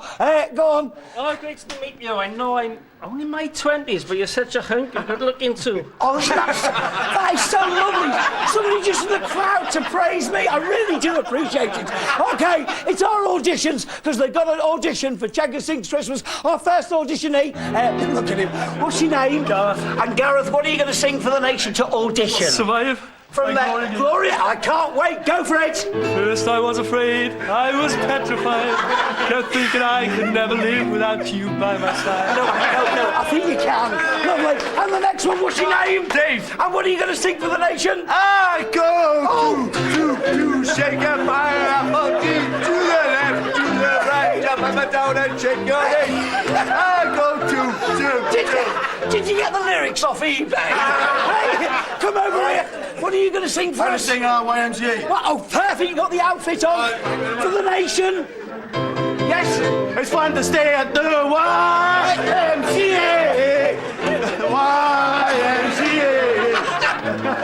Get up. I just wish he could spell. Lovely. Now look, I asked them for an audition song that they could sing this morning, and they want to do the Welsh classic. That is Delilah, featuring this man here. Go for it, Steve. In your own time. I saw the light on the night that I passed by a window. It's Tom Jones! I saw the flickering shadow of love on a blind. Oh, yes! She was my woman. I saw the knife in my hand and she had no more. I promise you that they will be singing Christmas songs later on. They've got the classic Merry Christmas and Noddy Older Slade. Can they do the performance? Will it count on GMTV? Can they beat the rest that we've had this week? Join us later, we'll find out. See you in about, give them a wave. Fantastic. Nothing like a good sing-song, is there? Keith That Chegwin. was Nothing like a good sing-song. Keith Chegwin is a legend. He cut them off in their prime. I know, they were just about to say why. You know, guarantee everyone at home was just about to go, why? They all got stuffed with their cornflakes in their mouth. They're going to be back singing for you, and you can find a full list of the songs and all the voting details for ITV's Britain Sings Christmas on the website gm.tv. Now, with all the weather details, here's Claire. I don't think she's going to sing them, though. Oh, go on. No, I don't. I do quite a lot, but I don't sing. You don't sing? No. You do quite a lot? I can't. I've got party pieces. Which is? Ooh. I dance. Come on, then. No, I'm not going to dance. It's weather and it's a very serious topic. OK, all right, fair enough. Ben's looking at me like I've done something wrong, and I haven't yet. It's only 7 o'clock in the morning. We'll get the dance a You've bit been later a on, bit dull, basically. Yes, OK, I'm being dull. But can I just say this? It looks like it's going to be the second warmest year on record. You could be doing some Irish dancing right now and people wouldn't know because it's just below the knee, isn't it? Thank you. Should we talk about the weather? There's not a lot below, Claire. Yeah, I know. That's again, everyone's a winner. Let's talk about the weather. Look at this. Now, it has turned out to be one of the warmest years on record. It wasn't because of the summer, which, as you know, was a washout for most of you. It was because of the exceptionally warm winter beforehand, and also the autumn's turned out to be very good indeed. And in fact, it has turned out also to be the second warmest year on record for the Northern Hemisphere as well. Wow. Bit of global warming there. Should we take a look at the weather? GMTV weather, sponsored by Nestle Shredded Wheat. Shredded wheat and hot milk. They're a perfect winter warm-up. Clear skies overnight have meant it's been a bit of a chilly one again across England and Wales. Further north across Scotland and Northern Ireland, you are seeing more in the way of cloud, particularly in the west there, and more breeze, hence the reason why temperatures are actually on the mild side. And over the next few days, this is the scenario. We're seeing cold and calm down towards the south and the east, and up towards the north and west, it's mild and also windy. A little change over the next few days as high pressure is still in charge. It's actually anchored across to the near continent, and that's the reason why today it's going to be another cold one, particularly across England and Wales. As you can see here, there's a lot of clouds covering the country, away from, I'd say, the western side of Wales down towards the West Country, where you should see some sunshine and temperatures a little bit better, to be honest. But inland, thicker cloud could produce the odd spot or two of rain. So a pretty dull day all round. In fact, it's going to be very chilly as well, 3 to 5 degrees Celsius. Further north then, places such as Yorkshire seeing a frost overnight. But yeah, at least though you'll see some sunshine today. Temperatures again struggling despite the sunshine. Stretching up towards the eastern side of Scotland where it will be chilly. Also very bright. But to the west, that's where we'll see more in the way of clouds. Stronger winds, a quite a breezy day, and temperatures 7 to 9 degrees Celsius. So it's going to be mild, breezy and cloudy. If you are heading out this evening, it's Friday evening. Most of you heading out perhaps to a Christmas party. Remember to wrap up warm because as we head through the evening, temperatures will plummet very quickly. These are temperatures typically, I'd say, between 9 and midnight. So down to around freezing across England and Wales. Clear skies, so at least you won't need your umbrella anywhere across the country. Always more clouds, as I said, across Western Scotland and Northern Ireland, and temperatures not too bad even so. It's quite chilly. It is winter, to be honest. As we head through to tomorrow then, well, it starts brightening up across the far south, the Channel Islands as well as the southeast. In between, though, a lot of cloud generally, and as you can see to the northeast of Scotland, we're seeing some brighter skies. Elsewhere, it's rather cloudy, and again, temperatures struggling, particularly under all that cloud. It does lead into Saturday night being very cold indeed again. Watch out for a frost really making its mark, I'd say, around 9, 10 o'clock in the evening again, so wrap up warm. It is going to be dry wherever you are, though, and across into Sunday then, it's looking much brighter. Here's your summary. Get the weekend outlook for your postcode on our website, gm.tv. Thanks very much, Claire. We're going to get the news now. Here's Penny. Thanks very much. Good morning. A new campaign to tackle domestic violence over Christmas is launched by the government today. Figures show it peaks over the next couple of weeks. 50 police force areas are being given extra funding. Emergency services across the country are preparing for one of their busiest nights of the year in the run-up to Christmas.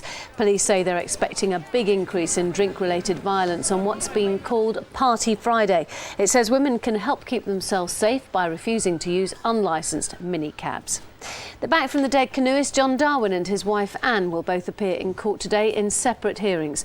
He's accused of fraudulently obtaining £25,000 in insurance by deception and of making false statements to obtain a passport. Anne Darwin faces 2 counts of deception.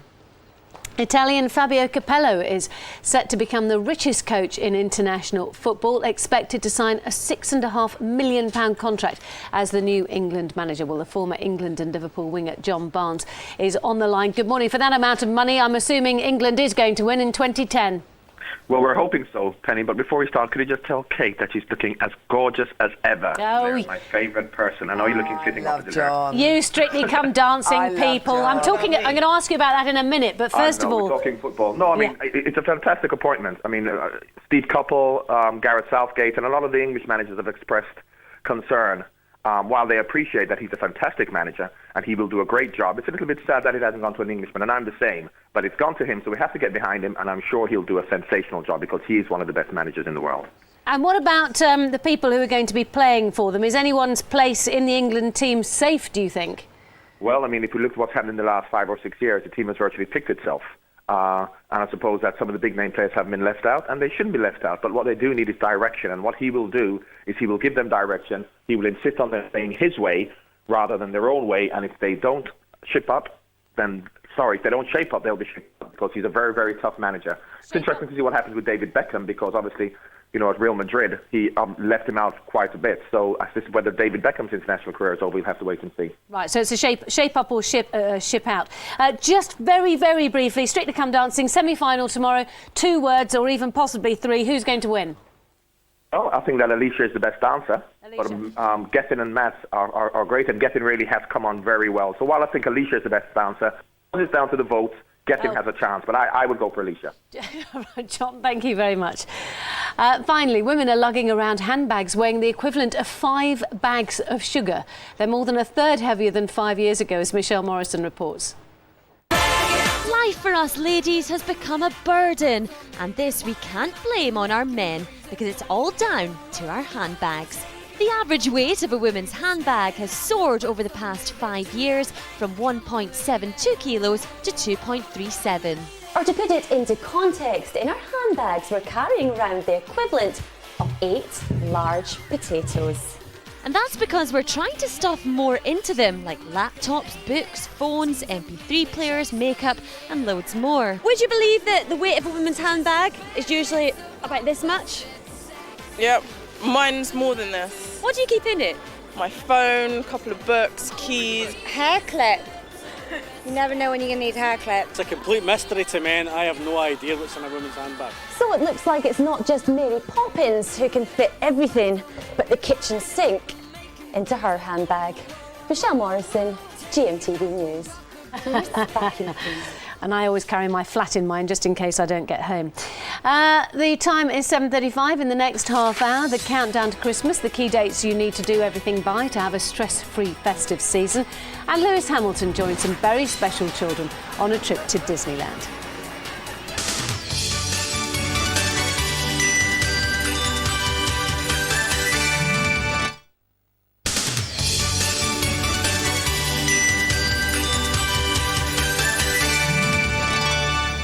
Hi there, Lewis Hamilton left his driving gloves behind when he joined some very special youngsters on a trip to Disneyland. And Michael Underwood hitched a ride as well with those youngsters for their once-in-a-lifetime adventure, courtesy of the aviation charity Fly to Help.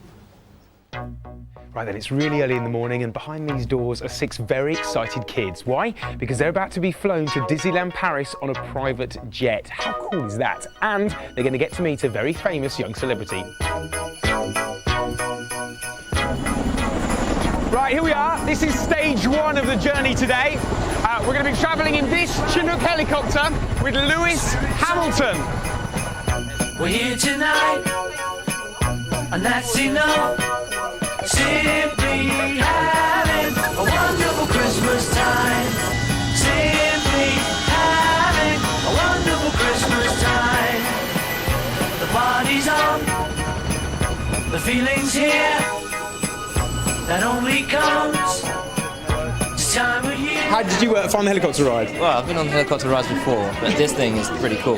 How come you were part of all this? How did it come about? They asked me to come down and trying to spend a couple of hours with the kids and get to see everyone. And I think they're going to feel extremely special today, which they are. And, you know, with all the stuff that they're going through, that is really just a great day for them to, one, to experience the high life, getting in a private jet. I mean, that's a great feeling in itself. And then going to Disneyland, I mean, that is cool. Here we go, one over here.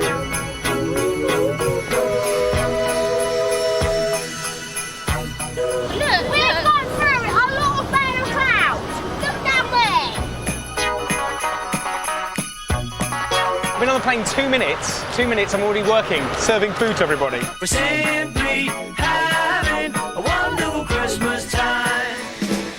Time for parties and celebrations.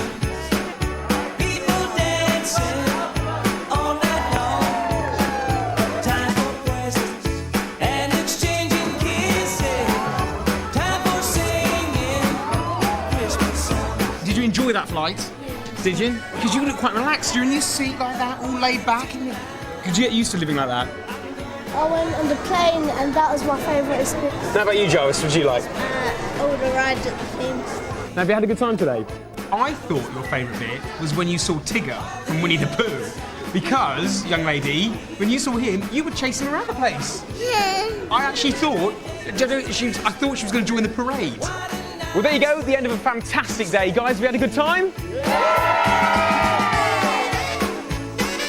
What a picture for the album that is, and it was all made possible by the charity Fly to Help. And Mandy Pansel from the charity joins us now. I know it's quite emotional for you watching that because it was such a special day, wasn't it? It was an incredible day.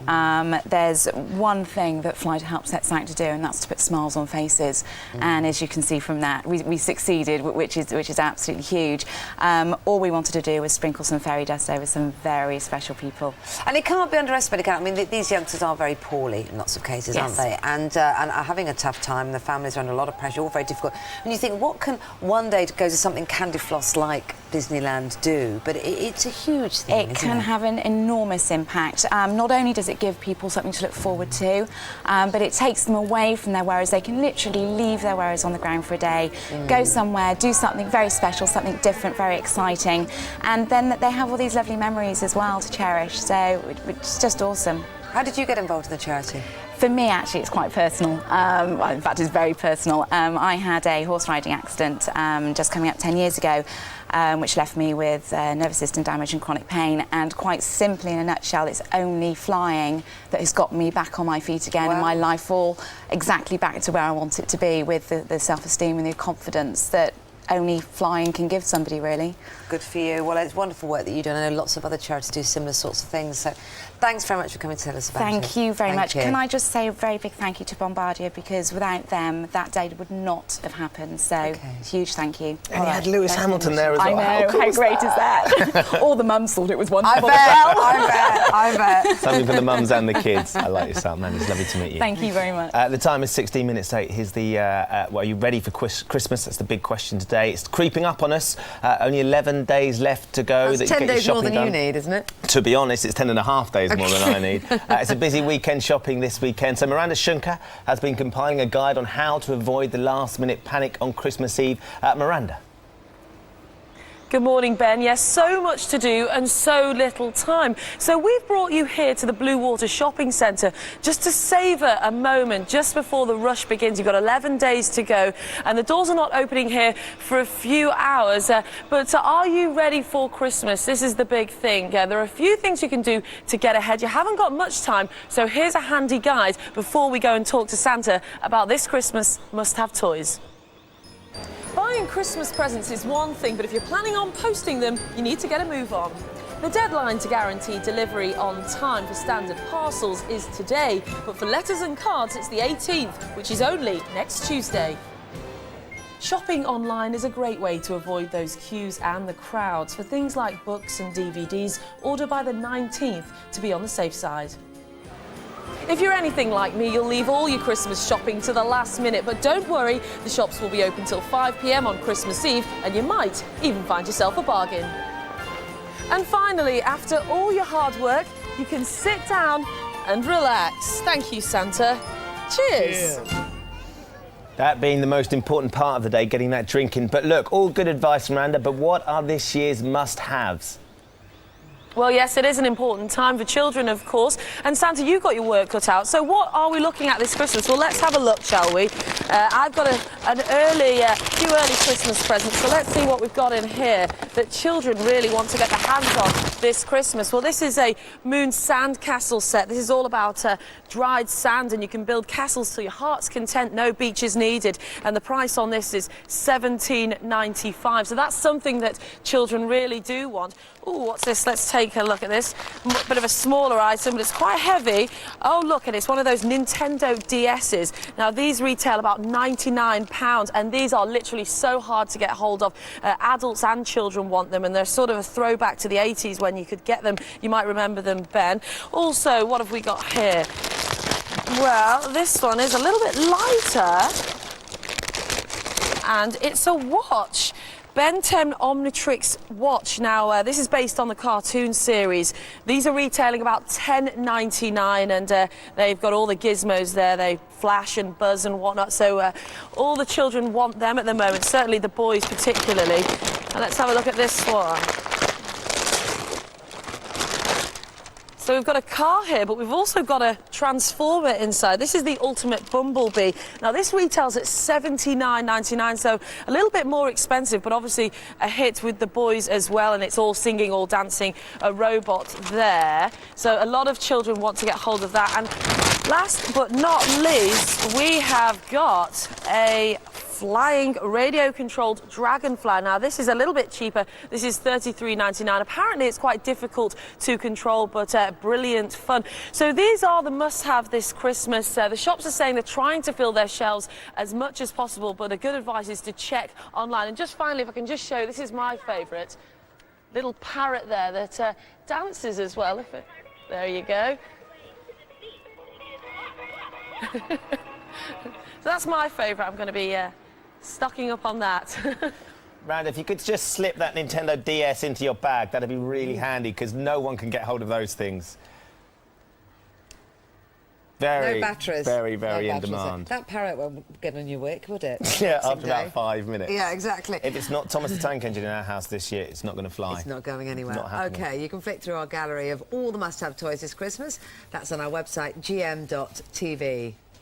Now then, after 8 o'clock, we're going to be speaking to Russell Watson here. His first interview live since his life-saving brain operation just a couple of weeks ago, which we reported on the show.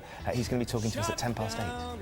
And we've got the best of the weekend TV, which, let's face it, I guess means just one thing, doesn't it?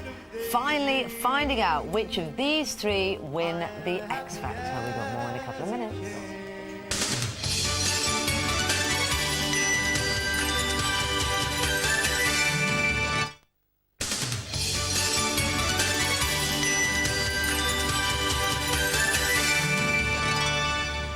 Pick of the Day is brought to you by new Lotus Orbis tissues. Crush the tissue. Release the vapours. The X Factor's coming to an end, and that race to be the next Shane Ward or even Leona Lewis. Or even Steve Brookstein. Or, well, its climax will be reached on Saturday. You always got to bring a dampener on Hold things. on, he's a great singer. I didn't say he wasn't, but he has quite admitted go to plan. Exactly. Thank you very much. With this, another TV picks for the weekend, and hopefully a restraining order for Ben. It's Tina Baker. Hello. Hello. Can you tell who I'm What's supporting? going on? You've gone a bit Amy Winehouse. Yeah, I know. I'm the secret What? love You put a child. glass on? What? Oh, my God. Ridian! That's what to they're win. for. The big hair's for storing food. I am the secret love child of Russell Brand and Ken Dodd today. Because on We Saturday, always guessed it. 3 become 1. Who will it be? Will it be my Ridian? I love do him. you love him? Why do you love him? I loved him from the beginning. Did you? Because he's, call me old-fashioned, but it's about talent, isn't it? Call me old-fashioned, foolish woman. I think he can sing a bit. Yes. Look, your hair's not dissimilar. I have to say, your hair is less. You can't than live up his. to that. Same difference I find slightly disturbing, as I said, but the kids love him. Same difference. They've got the Chico factor. He's got the X factor. Same difference. I'm suspecting they've got, you know. But look how more popular things like the Wiggles are as well. Danny Moore kept saying You this keep to going me. on about the Wiggles. I know, but they're Is this so in your huge mind? with kids. They're so big with Well, kids. that's the thing. The little ones know all the dance If moves. you let a the little same- one in charge of your Same phone. difference. So 1% ahead on our web poll. It's going to be so close tomorrow night. That's all the kids. You know, they're all voting. And of course, they don't do tipsy texting for the little ones. Oh, bless them. I said, why is she wearing a coat indoors under those It studio gets a lights? bit chilly in those studios. You never know. No. And then, you know, at least they don't do dad dancing. They can dance a bit, whereas little Leon, who's got the Michelle McManus factor, he does dad dancing. He's so nervous, though. His shoulders are up by his ears. I do love him. But I just think it's so close. But I can exclusively reveal, tomorrow night they're doing a Christmas song, a favourite song, and then a famous person's going to be actually joining them. Oh, yes. Oh, yes. We've got Who is Ridian it? and his fellow Welsh woman, Catherine Jenkins, doing You Raise Me Up. That'd be that's great. gonna be Danny will be She's thrilled fab. if he wins, although we won't be able to tell because of her face. Pulled out the big guns. She's great. She's great. Fabulous. And then we've got Leon and Kylie, sister of the more famous Danny now, doing Better the Devil You Know. Kylie's going to be on. Kylie's coming, cannot wait. That's Little got pop to be poppet, good. which will be fantastic. And I think Leon and her will go well together. Yeah, of Bit of a course. duet there. And then, same difference with her ex, Jason Donovan's turning up in the same studio as Sainted Really? Kylie. In the same studio, To on the do same Any show. Dream Will Do. Really? With same difference, but that's not a duet if there's 3 of them. It's like a love triangle. Yes. How's that going to Bit work? messy. I can't It's a bit of a crowded duet, that one, isn't it? Well, I Yes. think it might be a That'd little be a bit. great but show, I think though, wouldn't it? That's it's gonna going be to be fantastic. fantastic. And then you're back in Strictly. Not this week. Oh, is it not? No, it's the final next week. I know, It's the but, you know, 22nd. It's Anton de 22nd. Beck's I already know you're comforting. excited. I know he is. He's already having some therapy. Yeah, we're back That rehearsing haunted next look. week for the big final, the Well, big Christopher finish. Parker's got the national tour, and he was rubbish. So who knows? You might get the Who call. knows? Yeah. Could I come in yet? And then it's the end of an era, of course, because Spooks, we're getting rid of Rupert double-barrelled. He's being killed off. Rupert Penry-Jones exploded. Perhaps I'll put him in the deep fat fryer as well. And then the end of an era as well, Parky, with the wonderful, wonderful Peter Kay. Let's have a clip. Today, well, I brought a bag of treats, didn't I? Because it was your last show. I thought, I thought we'd be having a laugh. I've got party hats here. Stick one of them on. It's the last show. I'll tell you what I've got. Games. I've got Kaplunk, Buckaroo, Twister. Got Twister. Can I have that on? Hang on. Put this table over here. Let's get started off. Right. So you're all right then? I'm all right. What do you want now? We're getting. Don't get that Twister mat out yet. You can peek too soon. Yeah, with a tablecloth. Did you know? I He used to love be the him. warm-up man for Parky as well. Really? Yeah, I didn't know that. that'd And the be a good wonderful show. David Beckham, which reminded me to put the baubles on the tree. You must put And them two dames, including Dame Judi Dench, who's in The Last Cranford as well. I can't get a bonnet on this. But was I too butch? Because I was a bit worried standing in for the James Biggins and Arnold. You can't be too butch. Oh, okay, you can't, never. Brilliant. You can go and sort your hair out now. No naked flames near Tina this morning, everybody. That'll be a problem. Let's Roman candle. We're going to get the weather. Claire's standing by. You're not dancing for us yet. I've got... no, I am dancing right now. We just can't see it. Should we take a look at the weather? GMTV weather, sponsored by Nestle Shredded Wheat. Shredded wheat and hot milk. They're a perfect winter warm-up.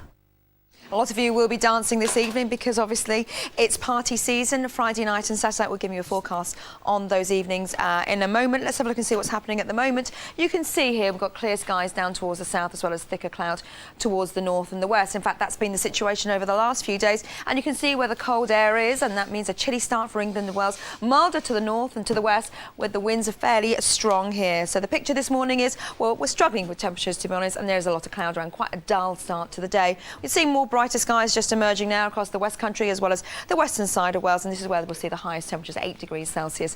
Elsewhere across northern counties of England, where it's a chilly start, a frosty start at that, but at least though you will see some sunshine, sunny spells coming through, 2 or 3 degrees Celsius here, up to 5 across eastern areas of Scotland, but to the west, that's where we're seeing the strongest winds and also more cloud. Winds, I'd say up to around 30 miles an hour at times, but they are coming from a mild direction. So that's the picture today. By the time you head out this evening, it's going to turn very cold again. I think temperatures plummeting to close to zero, I'd say, close to freezing around 9 o'clock in the evening and extending right the way through to midnight. So if you're heading out, remember, you don't need an umbrella. It's going to be dry, but it is going to be very cold indeed, away from the west as well as Northern Ireland, where there'll be more clouds. It'll be quite breezy here. Heading into Saturday then, Saturday's going to be another dry day. High pressure still in charge, but you can see, particularly across the eastern areas, it's going to be a cold day. At least though, we're starting to see sunshine just breaking through all that thick cloud, particularly in the south. More clouds extending right across the country, though, away from the northeast of Scotland, where you should see some brighter skies. Heading out Saturday night, well, again, you should take a thick coat because it's going to be very cold. Temperatures plummeting very quickly indeed. It means the frost will kick in, I'd say, around 9, 10 o'clock in the evening across much of England and Wales, away from West Wales as well as the West Country, although you will see some clear skies here. Elsewhere, there's a lot of cloud around. Again, it's in the west where you'll see most of the cloud, Northern Ireland and Western Scotland. Clear skies across the northeast of Scotland there. And looking ahead to Sunday, it's looking pretty good for most of you. Most of us seeing some sunshine, temperatures only slowly recovering. We see the colder air slowly moving up across the southern parts of Scotland, breezy again in the west. Here's a summary. Check out what the weather will be like this weekend on our website, gm.tv.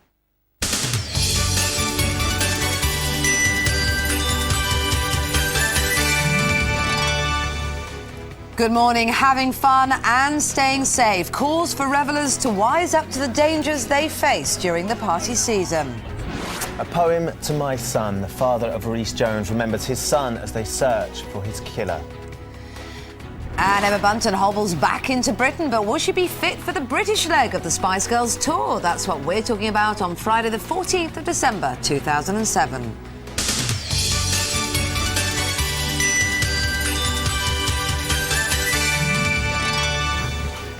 Hi there, good morning. You're watching GMTV today. It's 8 o'clock. More on all those stories and the rest of today's news from Penny Smith in just a moment. At 8:10, we're going to be speaking to Russell Watson, his first live interview since his life-saving brain operation just a few weeks ago. And Perry Fenwick and Emma Barton are here. That's EastEnders Billy and Honey, who, surprise, surprise, are facing a dreadful Christmas. And the moment is nearly upon us. This weekend we'll find out who wins the X Factor. Michael is at the centre of operations this morning, the X Factor canteen. Ben, yes, that's right. Tomorrow is, of course, the X Factor final. Join me in about 40 minutes' time when I'll be chatting to the 3 finalists, Same Difference and Leon, to find out exactly how they're feeling and what we can expect from their biggest night of their lives yet. At the moment, though, they're having their breakfast, and they better be saving me a bacon sandwich, otherwise there's going to be big trouble. Very eager. Good to see you there, Michael. OK, let's get the day's news now. Here's Penny. Thanks very much. Good morning. The top story today, a new campaign to tackle domestic violence over Christmas is launched by the government today. Figures showing that it peaks over the next couple of weeks, as Jackie Cadler reports. Marie was physically and mentally abused by her husband for 9 years until he was jailed after slashing her face with a bread knife. During that time, Christmas for her and her children was a nightmare. My children couldn't play with their toys like they wanted to. Like, children are very noisy, normal children, and it wasn't like that in our house. You know, it'd be, if you carry on playing without making that much noise, I'll break it. So it was very stressful. In England and Wales, 2 women a week die due to domestic violence, but Christmas, it seems, makes things worse. There are a third more incidents reported on Christmas Day than the average. It appears to be due to a combination of financial pressure, family commitments and alcohol. The government's Christmas anti-domestic violence campaign will mean £450,000 is distributed to 50 police force areas across the country. It's a horrific, heinous crime. We have to support the victim, and we have to also try and bring more offenders to justice, as well as preventing it happening in the first place. The campaign launched today may go some way towards helping victims have a happier Christmas. The Back from the Dead canoeist John Darwin and his wife Anne will both appear in court today in separate hearings. He's accused of fraudulently obtaining £25,000 in insurance by deception and of making false statements to obtain a passport. She faces 2 counts of deception. Emergency services across the country are preparing for one of their busiest nights of the year in the run-up to Christmas. Police are expecting a big increase in drink-related violence on what's being called Party Friday, as Matt Arnold reports from Liverpool. From tonight, scenes like these will be replicated right across the country. It's Black Friday tonight. It's the busiest party night of the year. Roughly about 12, 1 o'clock. 12, 1 o'clock could be a very busy time, yeah. In Merseyside, rapid response paramedic teams are gearing up for the big one. I think people tend to sort of go silly around the Christmas season in cold conditions like this when people are out with very, very little clothing on to keep them warm. The alcohol affects their ability to sort of determine whether they're too cold. Hello, lads. Getting home safely after your night out is key, and in Liverpool, one taxi firm with all lady drivers is appealing to women. It's just a little bit unsettling. It's just that extra safety factor, knowing that you're going home with a lady. 4 women, driven by women. Good idea, what do you reckon? Yeah, I think it's a good idea. Sometimes when I'm in a taxi with like a male driver, I sometimes feel a bit unsafe. What about the over-drinking part of Christmas? Does that affect? I don't know, I'm not really drunk, but some of my friends are, I don't know. I suppose the less drunk ones get the drunk ones home, don't they? These women all seem to have safety as a priority, something worth thinking about as the party season gets into full swing. The government's response to this summer's floods is severely criticised in a report from the spending watchdog, the Audit Commission. It says the money paid out to the areas worst hit was badly targeted and inconsistent. Within the last hour, parents of the murdered Liverpool schoolboy Rhys Jones have released a poem about the Christmas that they face without their son. Elaine Wilcox is in Liverpool for us. Elaine. Yes, good morning. It's an intensely poignant poem written by Rhys's dad, Stephen, and his parents describe just how difficult and empty Christmas will be for them this year. They've also given us a photograph taken of Rhys last Christmas where he's happy and smiling. The poem talks about how his mother cradled him in her arms and how he died on this car park. It ends his life robbed from him, one last caress to his cheek, a simple kiss to thank the little boy for 11 years of bliss. Their statement also talks about just how happy Christmas used to be for Rhys and his older brother Owen, and it ends by asking, what will Rhys's killer be doing this year? Will he be celebrating? Will he be thinking about Rhys? And they've urged his parents to do the right thing and hand him into the police. His parents desperately hoping for a breakthrough in this police investigation. It is 4 months now since Rhys Jones was killed here. Back to you. Elaine, thank you.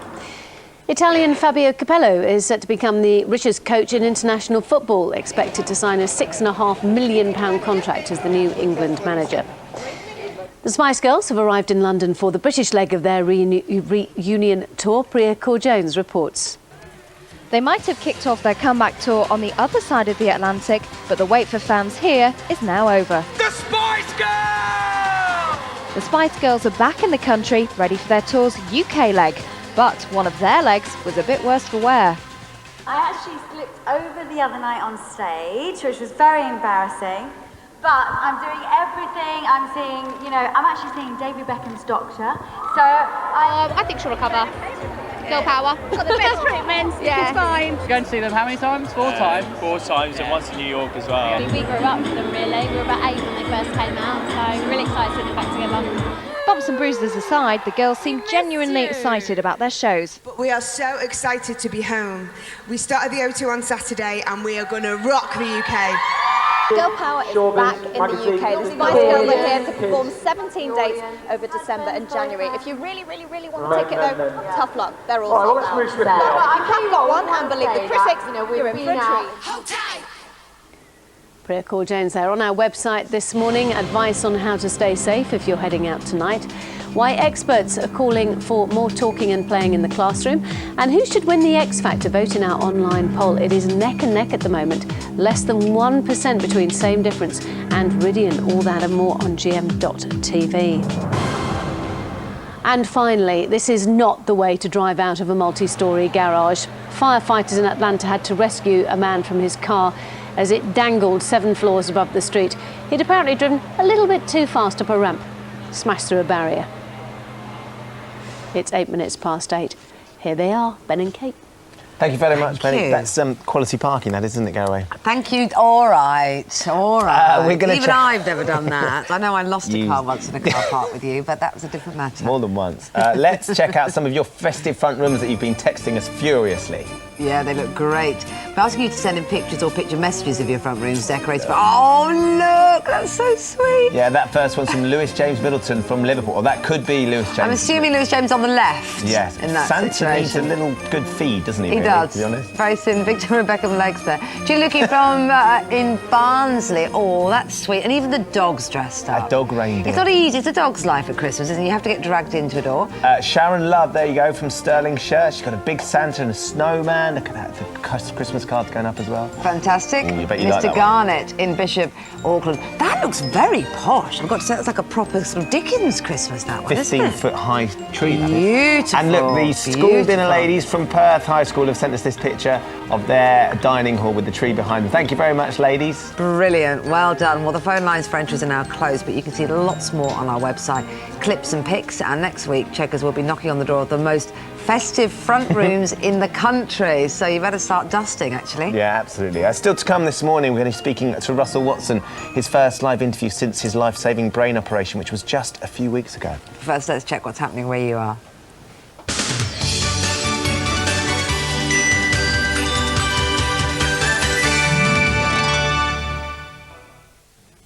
Good morning. Welcome to ITV Granada. The top stories today.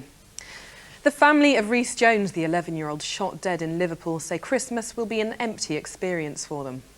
In a statement released this morning, they say just contemplating Christmas is difficult, as Rhys used to love the celebrations and would spend the day delivering presents to family and friends. Stephen and Melanie Jones also question whether their son's killer will think about the devastation he's caused.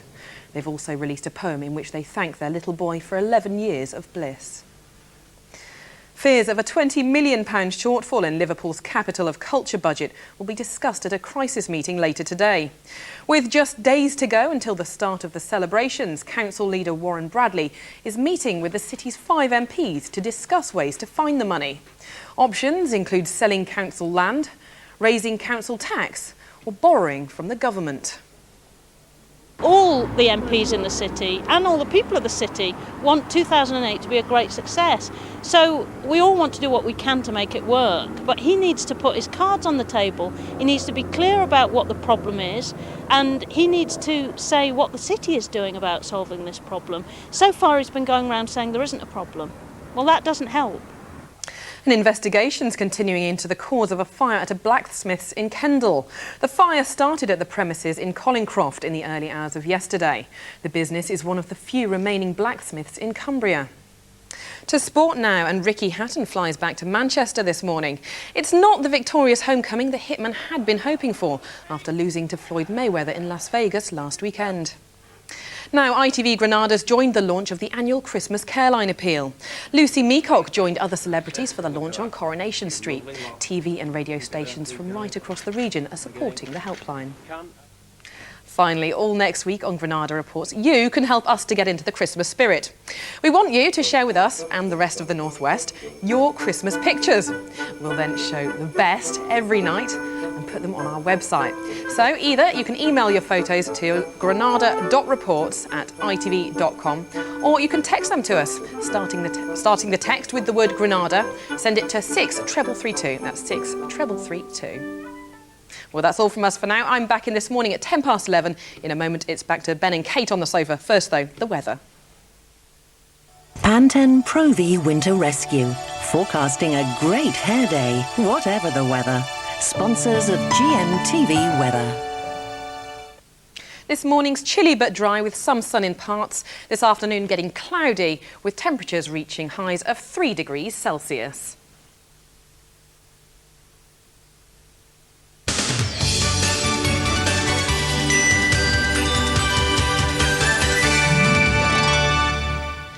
Hi there now. 7 weeks ago, singer Russell Watson was rushed to hospital for emergency surgery on a brain tumour. It was just 12 months after doctors had removed a previous tumour. I'm really pleased to say that Russell joins us now on the phone for his first live interview since the operation. Good morning, Russell. How are you doing? Yeah, not bad, actually. Yeah. Oh, yeah. Goodness me. I mean, it came as a shock to us because it's not long since you've been talking to us, first of all, about Paul Pavarotti passing away. And then also, I remember you very movingly came in to speak to us about your previous tumour. Had you been feeling fine since? Had you any sense that, you know, things weren't good? Well, I actually felt like I was well on the road to recovery. And then I went for a follow-up scan a little while ago. And they told me that there was some regrowth, but obviously I wasn't aware of the severity until the day I was rushed into hospital. So you've been had you been getting headaches and things like that? No, I hadn't really. I hadn't noticed anything symptomatically similar to the last time, so I wasn't suffering from the heavy headaches or anything like that. But yeah, it was very scary. And the previous night, before I was rushed in, I'm not sure what caused that, but I started being sick, and I knew there was some regrowth on the tumour. Gosh, you poor thing. I mean, we were told, I don't know what doctors, maybe you could tell us, said to you that this was an aggressive tumour this time. It certainly felt aggressive at the time. But there was the tumour had come back very strong, actually, and was a considerable size again, not too dissimilar to the size it was last time. And because I'd started vomiting during the night, it had caused the tumour to hemorrhage, and so that and also it had swelled because of the pressure that I was putting on it when I was being sick, and that had pushed my optic nerve right up, and so my vision had gone. And basically, when I was rushed into hospital, I was very, very ill, and you know, there was no question. The doctors told me when I arrived that it was touch and go, and I wasn't really that aware of what was going on anyway. I was flitting in and out of consciousness. I remember hearing lots of medical people saying words like hemorrhage and lots of very scary things, and thinking to myself, oh dear, you know, I don't think I'm going to make it this time. But you know, all due credit to all the medical staff there. I think they did an absolutely fantastic job, particularly the surgeon. Yeah, and it was extraordinary surgery you had, didn't you? Because the sort of nature of it meant that they had to try and obviously tackle the problem. Did it affect your voice? Will it affect your voice, do you think? No, I don't think it will. I mean, the nature of the operation was that there was a small threat there that there might be some problems, because they couldn't go in through my nose this time. They had to go up through the back of my lip, because there was scar tissue from the last operation, which made this operation actually more tricky. And also because I was hemorrhaging, that made it more tricky as well. So yeah, it was all rather a scary operation, actually. You're amazing how you talk about it, Russell. I think you're a real inspiration to people. You tackle these things head on, don't you, and keep going. And apparently we're told you want to carry on and complete your latest album. Tell us about that. Well, that's not... there won't be any singing for me for a while, but my management and record company recommended that I didn't release my new record. It had been planned for a Christmas release, but I knew the fans were looking forward to hearing my new stuff, so I said, look, you know, I know I'm not going to be able to promote it, and I'm not going to be doing a tour, but, you know, can't we just release it for the fans, and then maybe next year later on I can come back and hopefully promote it properly when I've got when hopefully the radiotherapy has been a success, because I've got that to come in the new year. Gosh, it's a huge challenge. Listen, let's us promote it a little bit. Shall we have a little listen? Let's have a little listen. Holy night, the stars are brightly shining. It is the night of the dear Saviour's birth.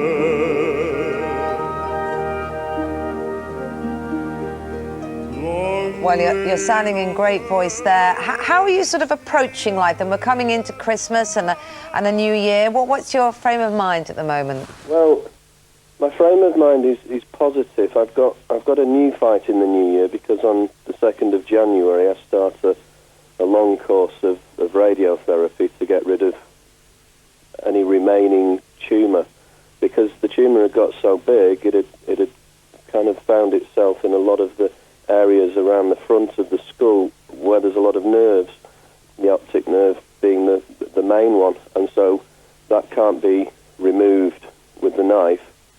It has to be zapped with radiotherapy. I'm actually going this afternoon to get you have to have like a mask fitted to protect you when you're having the radiotherapy, so I'm going for that this afternoon, and so I'm not really looking forward to that, but I think that maybe when it starts I'll feel like hopefully this will be the end and there'll be no comeback tour for the tumour next year, hopefully.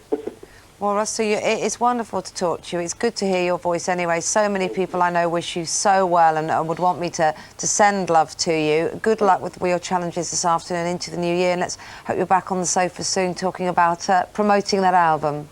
Can I say thanks to everyone who's supported me as well? Had great support. Certainly have. Well, you deserve it, Russell. It's lovely to talk to you. Good luck with everything. Speak to you soon, hopefully. The time is 90 minutes past 8. Still to come this morning, Perry Fenwick and Emma Barton are going to be here.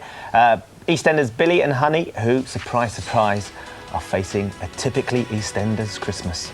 Miserable, you mean? That's exactly it. OK, and if you need some cheering up after that, there's more festive fun from that man, Cheggers.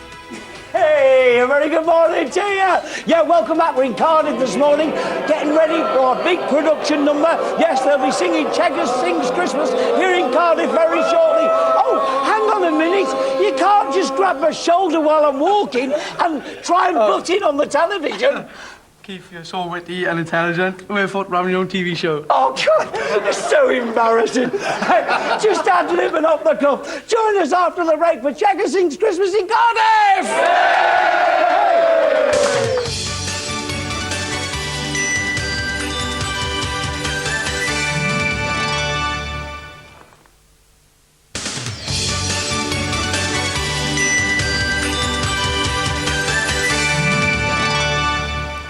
Now then, this is a sentence you've heard loads in the past. Poor old Billy Mitchell never has much luck. This Christmas in EastEnders, it's shaping up to probably be his worst yet. His 2 children, there's no money, and there's only so long he can string his wife Honey along and keep his financial problems a secret. Last night, in desperation, Billy stooped to a new low. He stole the charity collection box from the Vic. You should hang your head in shame, young man. I am. He's racked with guilt, and he's still broke, and he has to face Honey. Ooh, did that man from the council ring back? Yeah, they've booked us into a temporary B&B. Oh, I thought we were getting a flat, Billy. It's not like you're not working. We can afford the rent. Well, it's been a bit of a problem, see. I had a bit of a barney with Bill on Friday and it's laid me off. Oh, what? Yeah, but it wasn't my fault. I mean, you know what he's like. He loses his rag, changes his mind 5 minutes later. He'll come crawling back, won't he? Starts missing his money. Yeah, you're probably right. Anyway, B&B won't be too bad for a couple of days, will it? Be our little adventure. Ah, little adventure indeed. Of course, Perry Fenwick, who plays Billy, and Emma Barton, who play Honey, join us now. It's this time of year. We know it's going to happen. Yeah. And it's probably his worst yet. I think it possibly is, isn't it? It's gone very quickly from being what was shaping up to be his best. Because I thought this was the great thing, because when Honey came along, Emma, you kind of thought, wow, he's sorted himself out right there. Do you know what I mean? Cracker. Yeah. All done good. And then the babies, and obviously there was complications with the babies, and slowly but surely it's all turned, hasn't it? I know, it really has, but she's always the optimistic, you know. I love that about her. Yeah, it would have been an adventure staying in a B&B over Christmas. Which of course it is. So look, obviously, Perry, you must sort of get to... When did you film the Christmas episodes? September, our first Christmas dinner, September. You actually had your first... Yes, with crackers, hats, presents, the whole thing. And do you kind of go, OK, so we're coming up to September, that means we're going to get the Christmas episodes. OK, let's see what they're going to have me doing this year. Yeah, and I mean, it's really weird, because you go through the summer and the weather's nice and stuff like that, and, you know, all those sorts of things like that, we're kind of, you know, we're suddenly having to put on big coats and stuff, and it's still warm out, and having Christmas dinner in September, and, you know, by the time the real one comes round, i.e. like now, it's sort of like, oh, that's old news. Yeah, we've done that. Christmas, we've done all that. We've done New Year. We're into sort of shooting stuff for sort of middle of Feb now. But of course, I mean, I think this is this is your 7th or 8th Christmas in EastEnders? 9th, no? 9th Christmas in EastEnders. Your first one, though? Oh no, it's my third. So, but together, this is the first Christmas the two of them have had together? No. I'm not helping myself. Hold on. Come on then. Yeah. There's been lots. Basically, we've had Christmas for years together. Yeah. Which is lovely. But it's not got any better for them or me. This could have been the best one, and it's basically silly Billy again, and I think he's so frightened of losing Honey and his kids. He's made his own little family now, but you know, he can't support them, and he just basically tells lie after lie after lie to keep things going. And you kind of thought though, didn't you, Emma? I always thought, certainly when Billy got together, because she is that optimist, that actually he's going to finally learn. He's going to learn that you can tell the truth a bit more often, and it's going to sort him out. But it hasn't happened. Not really. No, he just wants to protect his family, and he's just so made up that he's got his wife and his two lovely children, so he just tries and, you know, hides the... It's sort of well-meaning, do you know what I mean? It's not I mean, this whole thing, when they said to me, you've got to nick the charity box, you know, that would be nice, walking down the street, won't it, and all that, but it's the way that it's come about. It's just like he's got his own little personal little rain cloud over his head, do you know what I mean? It's like everything that he tries to do, there's always someone pulling the rug from underneath him. But I mean, it's great fun to play it. Of course, it makes it a lot more interesting for the two of you. I should imagine when you sit down and go, gosh, what are we going to have? What have we got next? So, I mean, in terms of where you are now, the new year is I imagine, sort of you're filming way beyond that, so you know what's happening. And how's that all shaping up?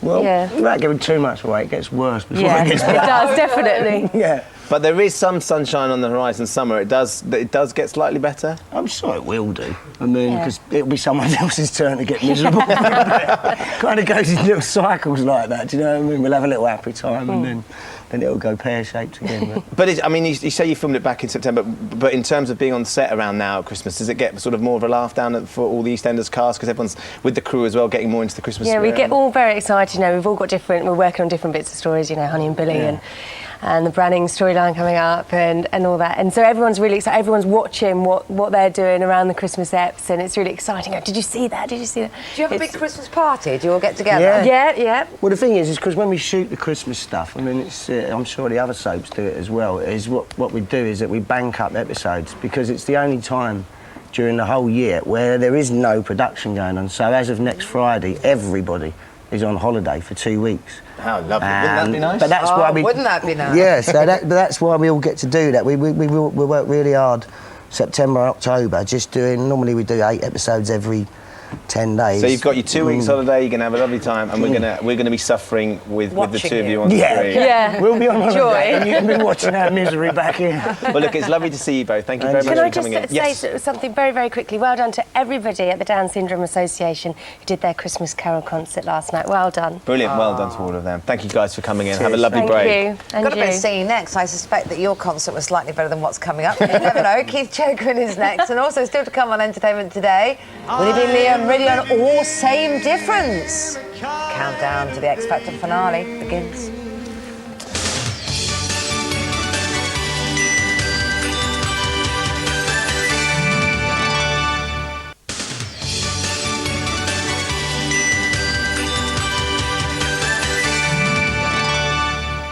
GMTV weather, sponsored by Nestle Shredded Wheat.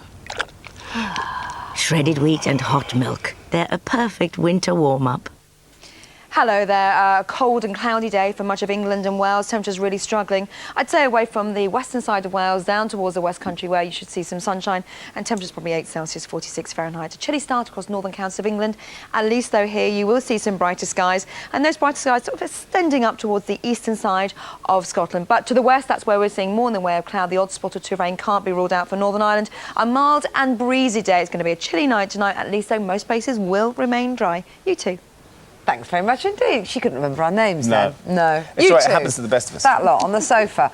All this week, the unstoppable Keith Chegwin, I can remember his name, has been spreading more Christmas cheer than even Santa Claus, if you could believe it. In collaboration with ITV's Britain Sings Christmas, Cheggers is singing his way around the workplaces of Great Britain, checking on their vocal skills.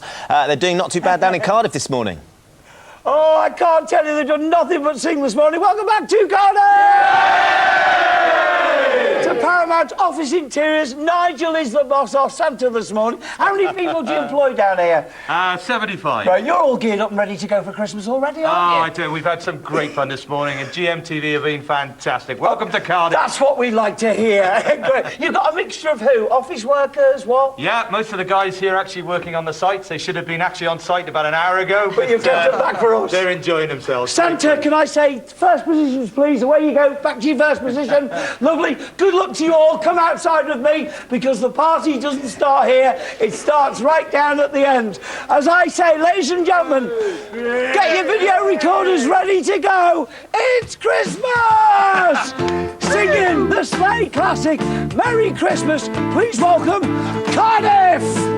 Are you hanging up your stockings on the wall? It's the time when every Santa has a ball. Does he ride the red-nosed reindeer? Does he turn up on a sleigh? Let us keep it over for the day. So it's Merry Christmas, everybody's having fun. Look to the future now, it's only just begun. So here it is, Merry Christmas, everybody's having fun. Look to the future now, it's only just begun.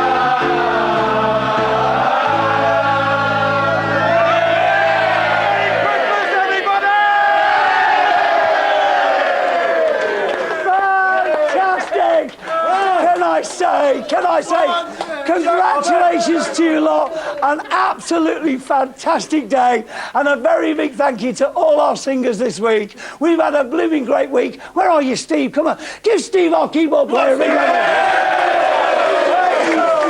let me wish you all a Merry Christmas. Goodbye! Bit of Christmas cheer down there in Cardiff, isn't Christmas there? cheer, yeah, it's slightly menacing as well. Everyone's having fun or else slightly Yeah. about that, wasn't it? Brilliant. Keith, Thank you've been you, a star. though. Thank you Great very fun. much. OK, you can find the full list of songs and all the voting details for ITV's Britain Sings Christmas on our website, gm.tv. That's it from you, isn't it? Yes, now you will have fun because it's Entertainment Today.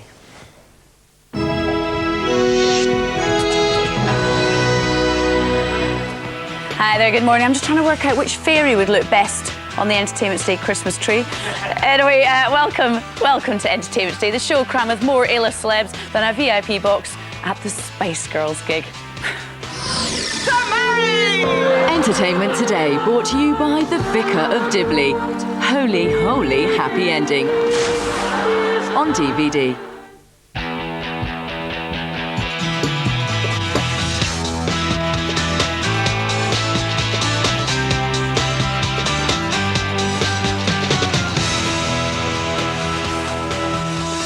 Hello, good morning. I'm Jenny Faulkner. I'm Ed Shepherd. Yes, and here's who's coming up on this morning's Entertainment Today. It's X Factor all the way. We're behind the scenes with Michael Underwood.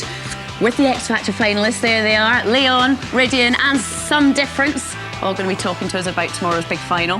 Same difference for me there, not some same difference. Some difference. Hoping to calm then, Shane Ward is here, previous X Factor winner. He's going to be singing his new single for us as well, Breathless. You're going to love that. Good start. And Audrey's prodigal son, it's Coronation Street Stephen, a.k.a. Todd Bryce. We'll be asking him to reveal the Christmas storylines. That's Boyce, but it's all right. We have a Sex and the City exclusive for you. We've got behind the scenes of the movie at last. We've been waiting for it forever. We've got all the news from the Big Apple, only here on Entertainment Today. And we've also got all the news from Hollywood with Carla Romano, who's not in her usual little studio, are you, Carla?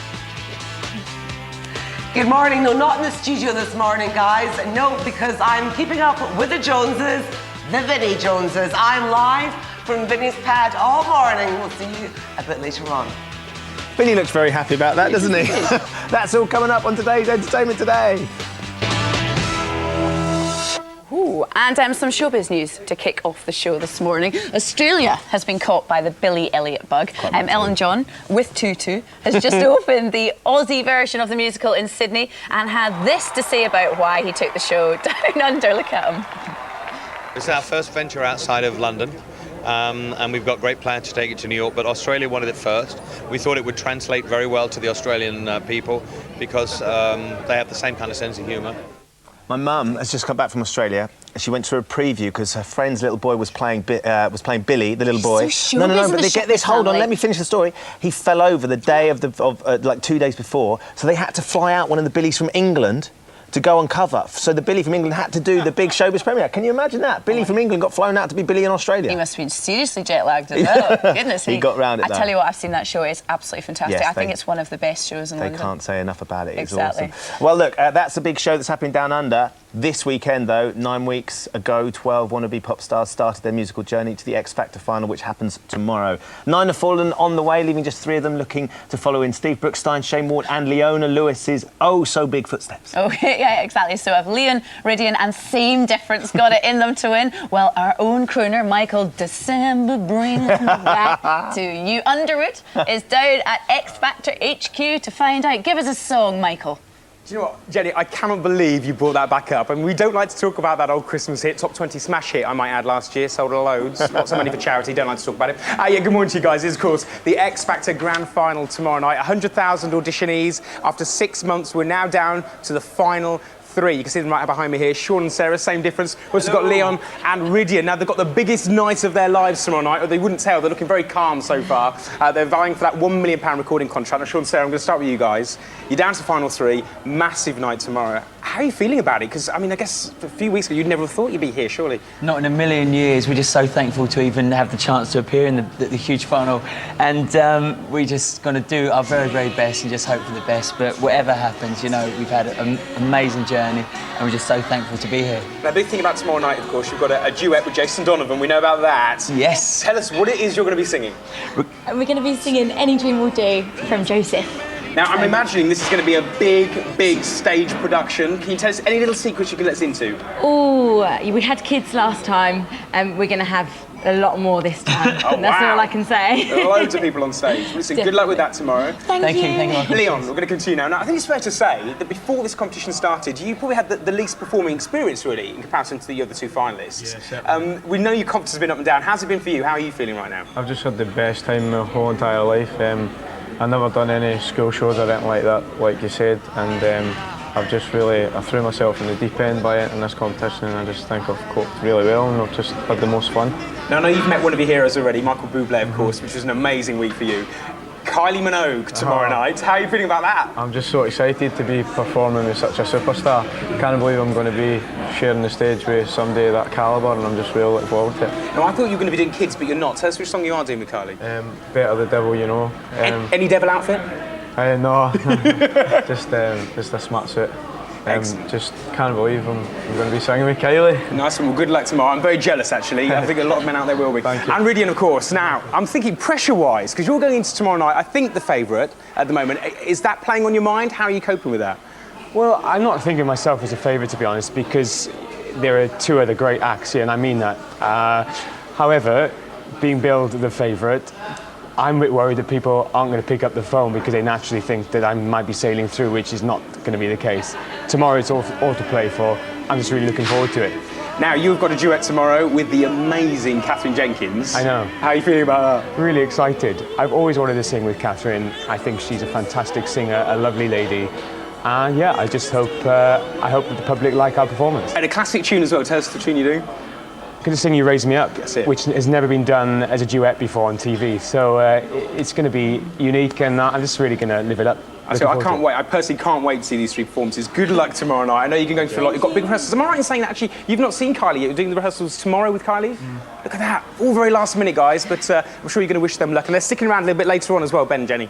Oh, cheers for that. Now, you know what? Leon's proud that he's singing with Kylie, but you can do one better. You pole dance with Danny. I pole dance with Danny, which is one thing, but to sing with Kylie, he doesn't need to win, does he? He's got memories for the rest of his life. Exactly. OK, now, Michael, the X Factor finalists, will be back at the end of the show for a little bit more, but we would like you to send us your questions to them by texting 67890. There you go, the number's on the screen. The text will cost you 25 pence plus your standard network charge. And terms and conditions can be found at www.gm.tv/terms, and the text may also appear on our website. Any questions you want to ask them before the big day? How is he going to behave performing with Kylie? What's it going to be like having Catherine Jenkins on the stage? Have they got lucky pants? Have they got lucky pants?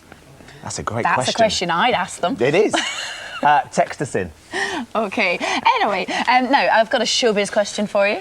For me, OK. Yeah, OK, this is a good one. Who is the famous actor that's singing with Joss Stone on the hidden track on her latest album? Biggins, Christopher Biggins. He came back from the jungle and he's recorded some backing tracks for Joss Stone's new album. Biggins and Janice Dickinson, they've done a duet for Joss Stone on the album. No? They are on Westlife's hidden track. Are they? Yeah. Hidden track on Westlife's album? No, not really. And this, guess what? Vinnie Jones. The man himself. The man himself. And guess what? We can go over to him right now. Hello, good morning. I'm actually a guest of Vinnie Jones's this morning because I'm at one of the swankiest addresses, I think, probably in the Hollywood Hills. Thank you very much, Vinnie, for inviting us all down. He's thrilled, as you can tell. He loves that we're all here this morning. So listen, do you like living here in Los Angeles? No, it's great. I mean, the weather's the main thing, you know. Yeah. I mean, we phoned the kids today and we're going back tomorrow for Christmas, but they said how cold it was and everything. So, but it's nice. I was out on my motorbike today and doing a bit of Christmas shopping. Now listen, I know you've had the builders in for 4 months and you've been in holes with all the people here trying to get everything organised. I had a little look round Vinnie's house. It's gorgeous. Take a look at Vinnie's crib.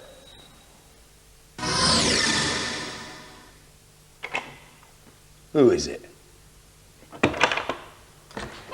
Merry Christmas, E.T. Come in, kettle's on. Soldier boy, Vinnie. Why me crack it? Make yourself at home. Why me crack that soldier boy? So this is our new house in LA. We've been renovating for 4 months now, so we're finally there. Took me back to my roots with the old man. I've been working away really hard now, seeing as there's been no filming.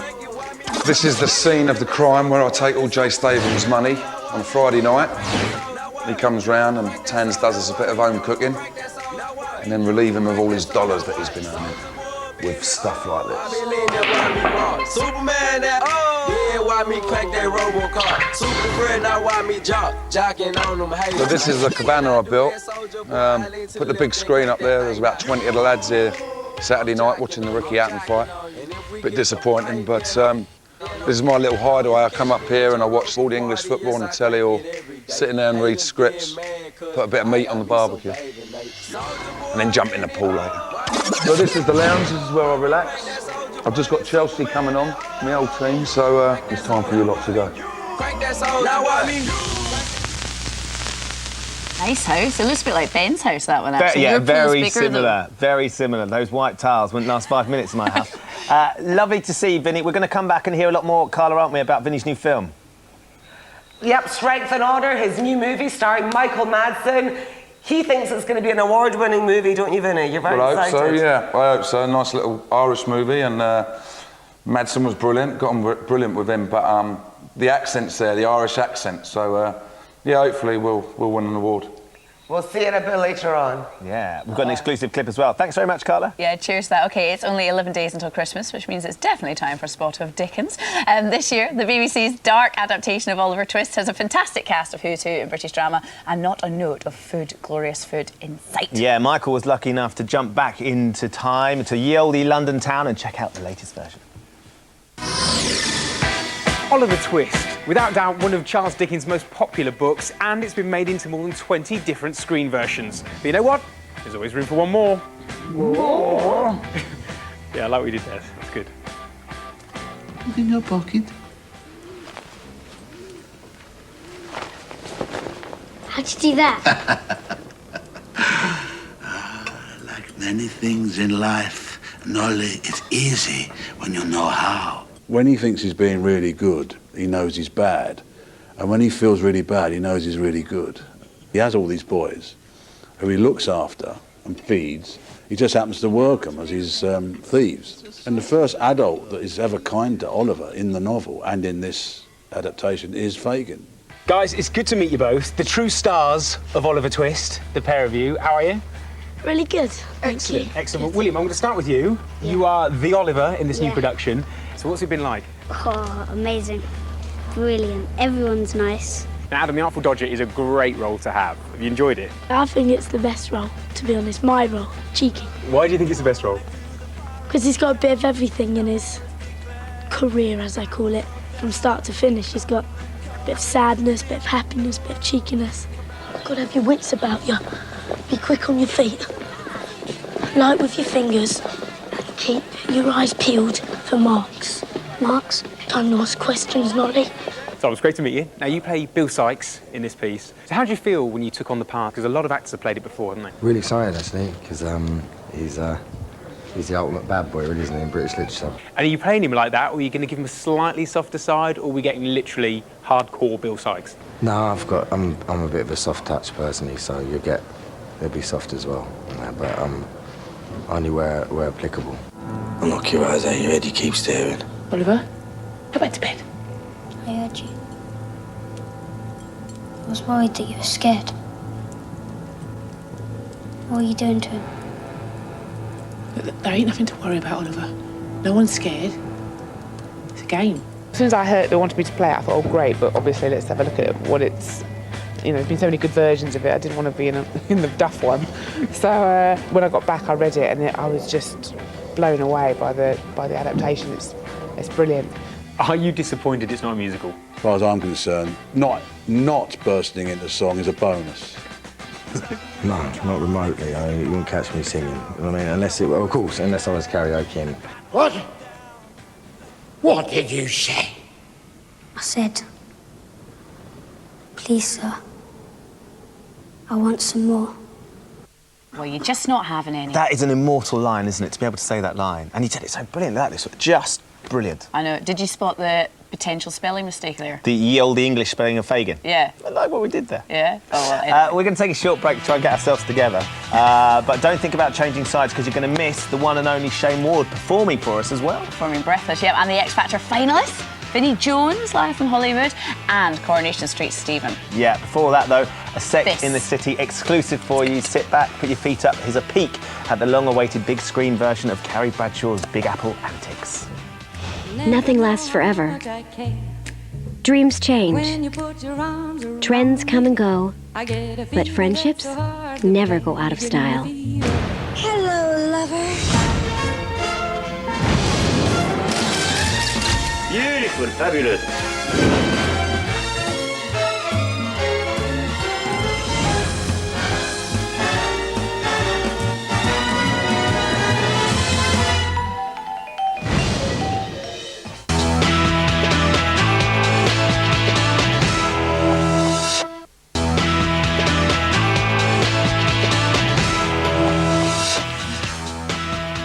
Welcome back to Entertainment Today. Still to come this morning, Shane Ward, Leon, Ridian, and Same Difference, aka the X Factor finalists, and of course, Vinnie Jones. Yeah, going to have an exclusive look at Vinnie's new film. First, though, the latest Rovers regular has joined us to reveal, we hope, what's planned for the Christmas episodes. Yeah, a huge ET welcome to Todd Boyce, aka Audrey's son, Gail's half-brother, Stephen Reid. Hello there, welcome to Entertainment Today. Thank you. Now, just in case anyone's been caught up in the Christmas partying season, you've got to tell us exactly what they've missed out on and why you've come back. Okay, well, as we know, David's been making Sarah's life a misery. And I come back on my way to Milan, because I'm based in Milan now, from Toronto. And everyone thinks I'm going to sort David out. But in fact, I offer him a job, a sort of life-changing proposition. and Sarah is thinking, you know, I don't think so. I want Because, some you of know, that. well, yeah, and she sets out to burst his bubble, basically, because she She doesn't want wants him some to of that. him to have perks. Yeah, you know, you wrecked my marriage. You're jeopardizing my marriage, wreck my everything. wedding. So you know, it's not going to happen on my watch. So it's amazing. The battle begins, and she plays him at his own game. But Stephen very doesn't well. really detect how bad David really is either. Not really. Yeah, Stephen's just kind of.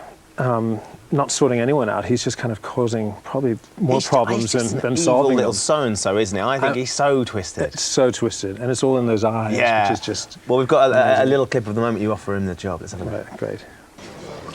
Look, you know I'm opening this new office in Milan. I'm going to be there about 3 months, setting it up. Yeah. Why don't you come with me? What's my mum put you up to this? No, I haven't mentioned it to her yet. I wanted to see what you thought first. Now the thing is, does he take the job? Because I haven't heard that he's leaving the show, but I have heard Yeah. that Tina O'Brien, who plays Sarah's, leaving. Well, I'm loath to give anything away. It's just that, you know, his eyes pop out of his head at the proposition of getting this job, yeah. you know. And like I say, Sarah is having none of it. So, so, you know, watch this space. I mean, it is amazing. You know, they share the same gene pool. And to watch Sarah kind of throw down the gauntlet and fight him in his own, you know, play him at his own game is amazing. They've been together for a while now, but those two together work brilliantly. Yeah. And that chemistry on screen is tangible to us. Totally. I mean, it's, you know, I come in from the outside having not been in it for 10 years, and it's like, you know, the Wimbledon final with a broken racket. It's just like, oh, God, you know, and these two are just at each other's throats. And then they sort of, you know, cut, and they're sort of like, what are you doing tonight, darling? You know, it's just, they're so relaxed with each other. Well, we're going to find out shortly, hopefully, exactly who does get to go to Milan, if anybody does. And you're back for a month on the show, so Yeah, that's right. you might come back again, you know. Well, it would be rude not to. I'm in Milan, so, you know, the flights are cheap. Let's get to Corey to Milan. There should be a I think that's a really good idea. Gale down the cobbles, that'd be perfect. Set up a petition. Yeah. That's a great idea. Todd, thank you very much for coming Thanks. in. It's really Thanks great to very meet you. much. Good luck with Nice the to see Christmas you. episodes as well. Okay. Okay, talking of Christmas, it's all about TV, of course, this Christmas. Richard isn't here, but in his seat, he's been able to find the one man we thought could stand in for him properly. He asked Father Christmas, of all people, to take over for one day only. Oh, hello, ET viewers. Richard Arnold is away today, and he's asked me to step in for him. I've got a Christmas cracker of a party for you this This is it. Now, what else is there? You've had them all on here, haven't you? I've had them all on here. Fred Astaire. Yep. Bet Davis. Yeah. Rod Hull. Yeah. Markham and Wise. The two of them. You kiss of death, aren't you, when you think about it, you know what I mean? How long have we got, you know what I mean? We're not on because we're good, we're on because we're alive. Thank God you're on. I thought I was youngest. It's like Cocoon, this. Dear Father Christmas, this year can I have George Clooney in my stocking? Love, Jenny Faulkner. Well, Jenny, your wish is my command. I bid farewell to old Kentucky, the place where I was born and raised, the place where he was born and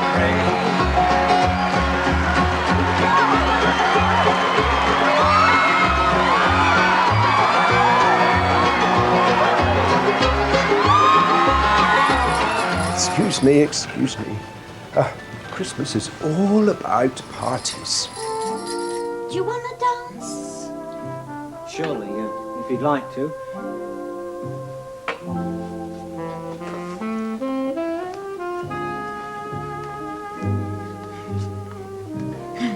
I'm not very good at these slow dances.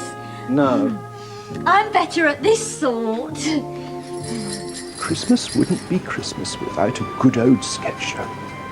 Armstrong and Miller are my choice for the festive season. Enjoy. Amazing fall, though. I thought I was going to die. For sure. I thought I was going to die. I was thinking, I'm going to die, because I thought I was going to die. Did your life flash before your eyes? Yeah, man, it was well boring. I stopped watching after 8 seconds. I've got like a short attention span. That's a special need. Got to dash. Time to feed the reindeer. Happy Christmas, everyone. See you Christmas Eve. There you go. We should say big thanks to Harrods, of course, for letting us borrow their Father Christmas.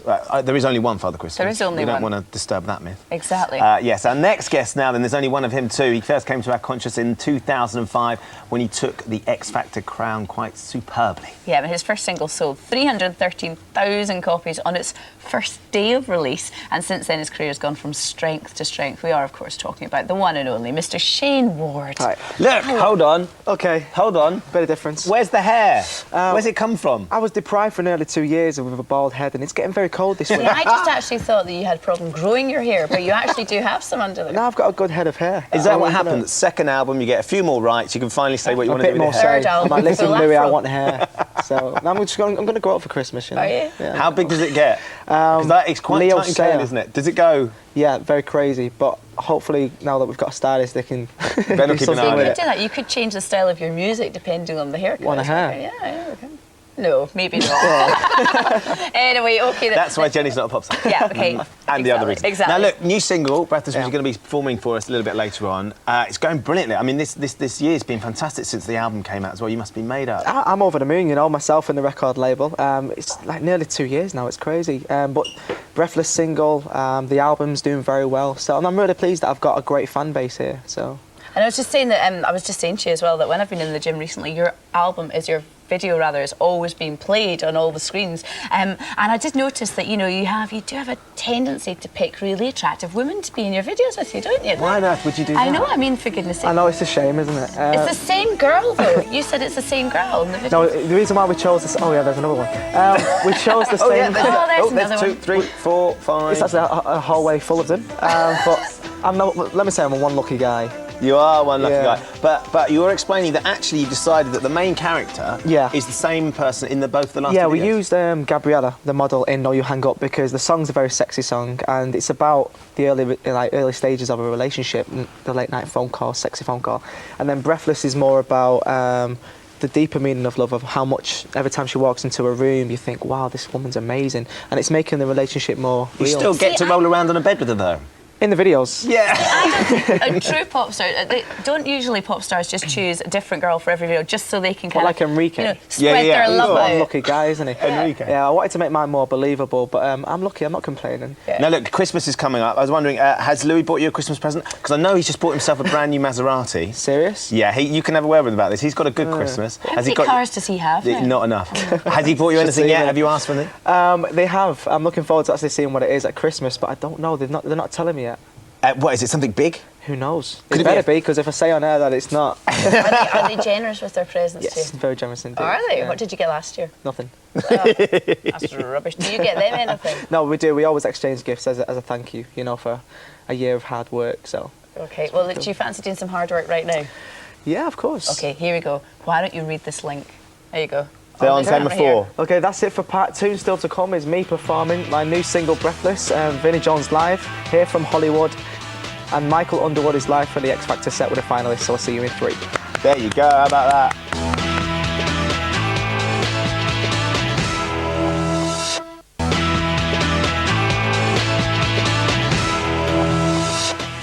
Welcome back, you're watching Entertainment Today. Still to come this morning, we put your questions to the X Factor finalists, although Steph from London, I'm not sure Ridian would like to do that to you. Also, Carla is live from Vinnie Jones's Hollywood home. Going a date, that is. Anyway, but first, time to sit back, relax and enjoy Shane Ward singing Breathless.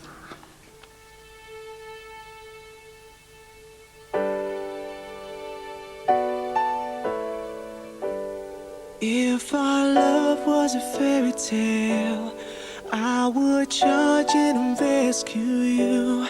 On a yacht, baby, we would sail to an island where we'd say I do. And if we had babies, they would look like you. It'd be so beautiful if that came true. You don't even know how very special you are. You leave me breathless. You're everything good in my life. You leave me breathless.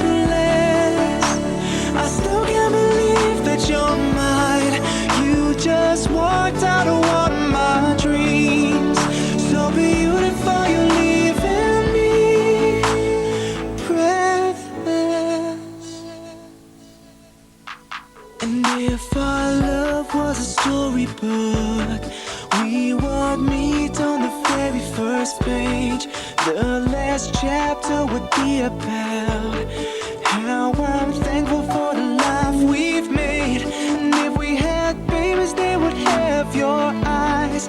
I would fall deeper watching you give life. You don't even know how very special you are. You leave me breathless.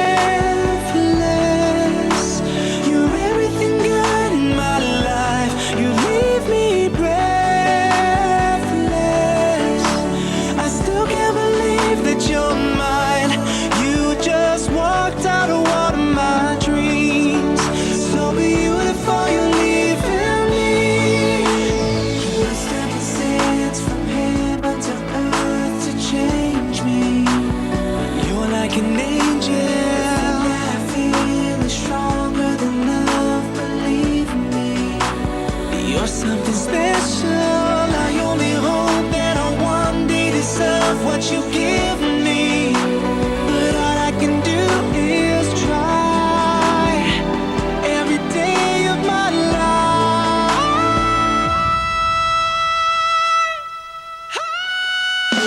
You leave me breathless. You're everything good in my life. You leave me breathless. I still can't believe that you're mine. You just walked out of one of my dreams.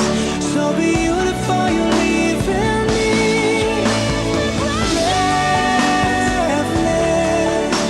You're everything good in my life. You leave me breathless.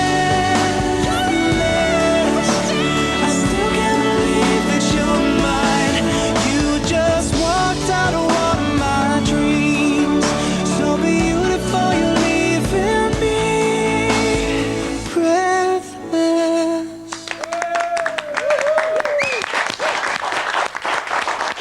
There you go. Dave Moore with Breathless, which is out right now, and details of the tour we're going to be talking about later. The tickets go on sale at 9:30 for his tour next year. Next May, yeah. Next May, but we're going to be talking about that a little bit later on. Exactly, but now, though, it's time to cross back to La La Land and catch up with Carla, who's keeping up with the Joneses. Hello guys, I'm here with Vinnie Jones and Tinky.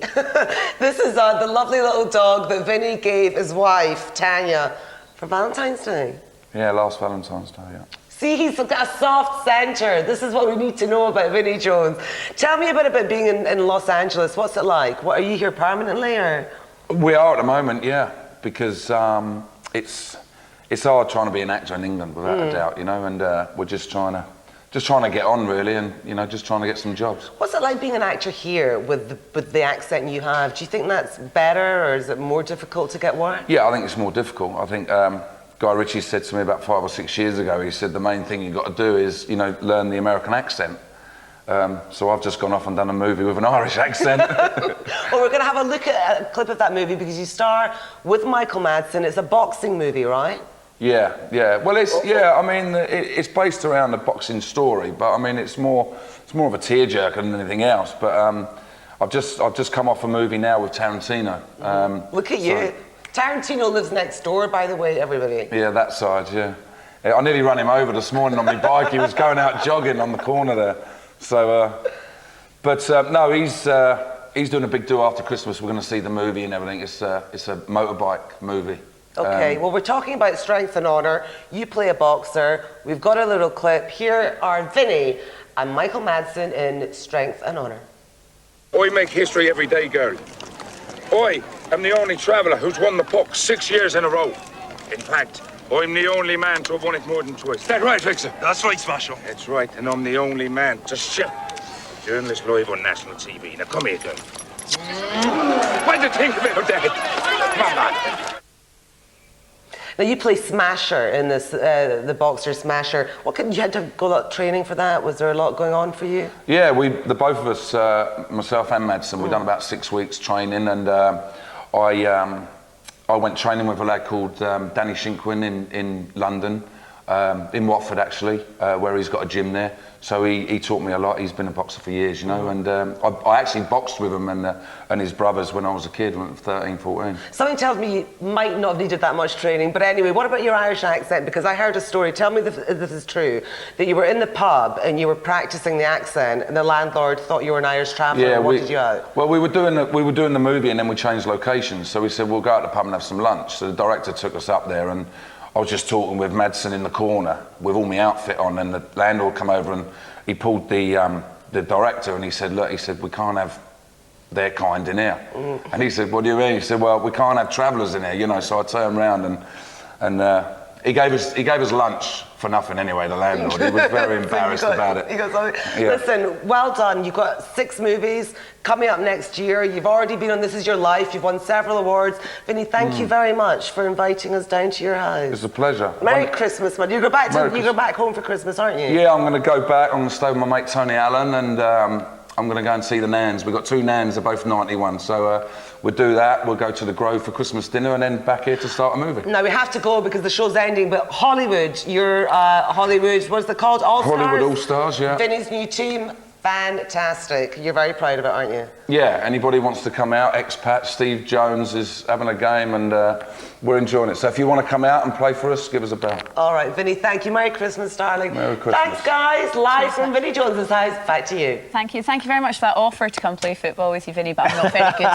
Sorry about that. He's better than me though, Vin, don't you worry about that. It's lovely to see. I'd just like to see Vinny walking that dog. Wouldn't that be a sight? I think it around would the be hills? hilarious. I thought you'd have had a big dog, but Yeah, you know, the little one. No, look, all morning you've been texting us your questions for the X Factor finalists. We can go and see what the answers are for you. The 3 of them, the 3 acts are all coiled. Hi, guys. Hello there. So let's start with Leon. A question for you from Evelyn O'Neill in Markinch in Fife.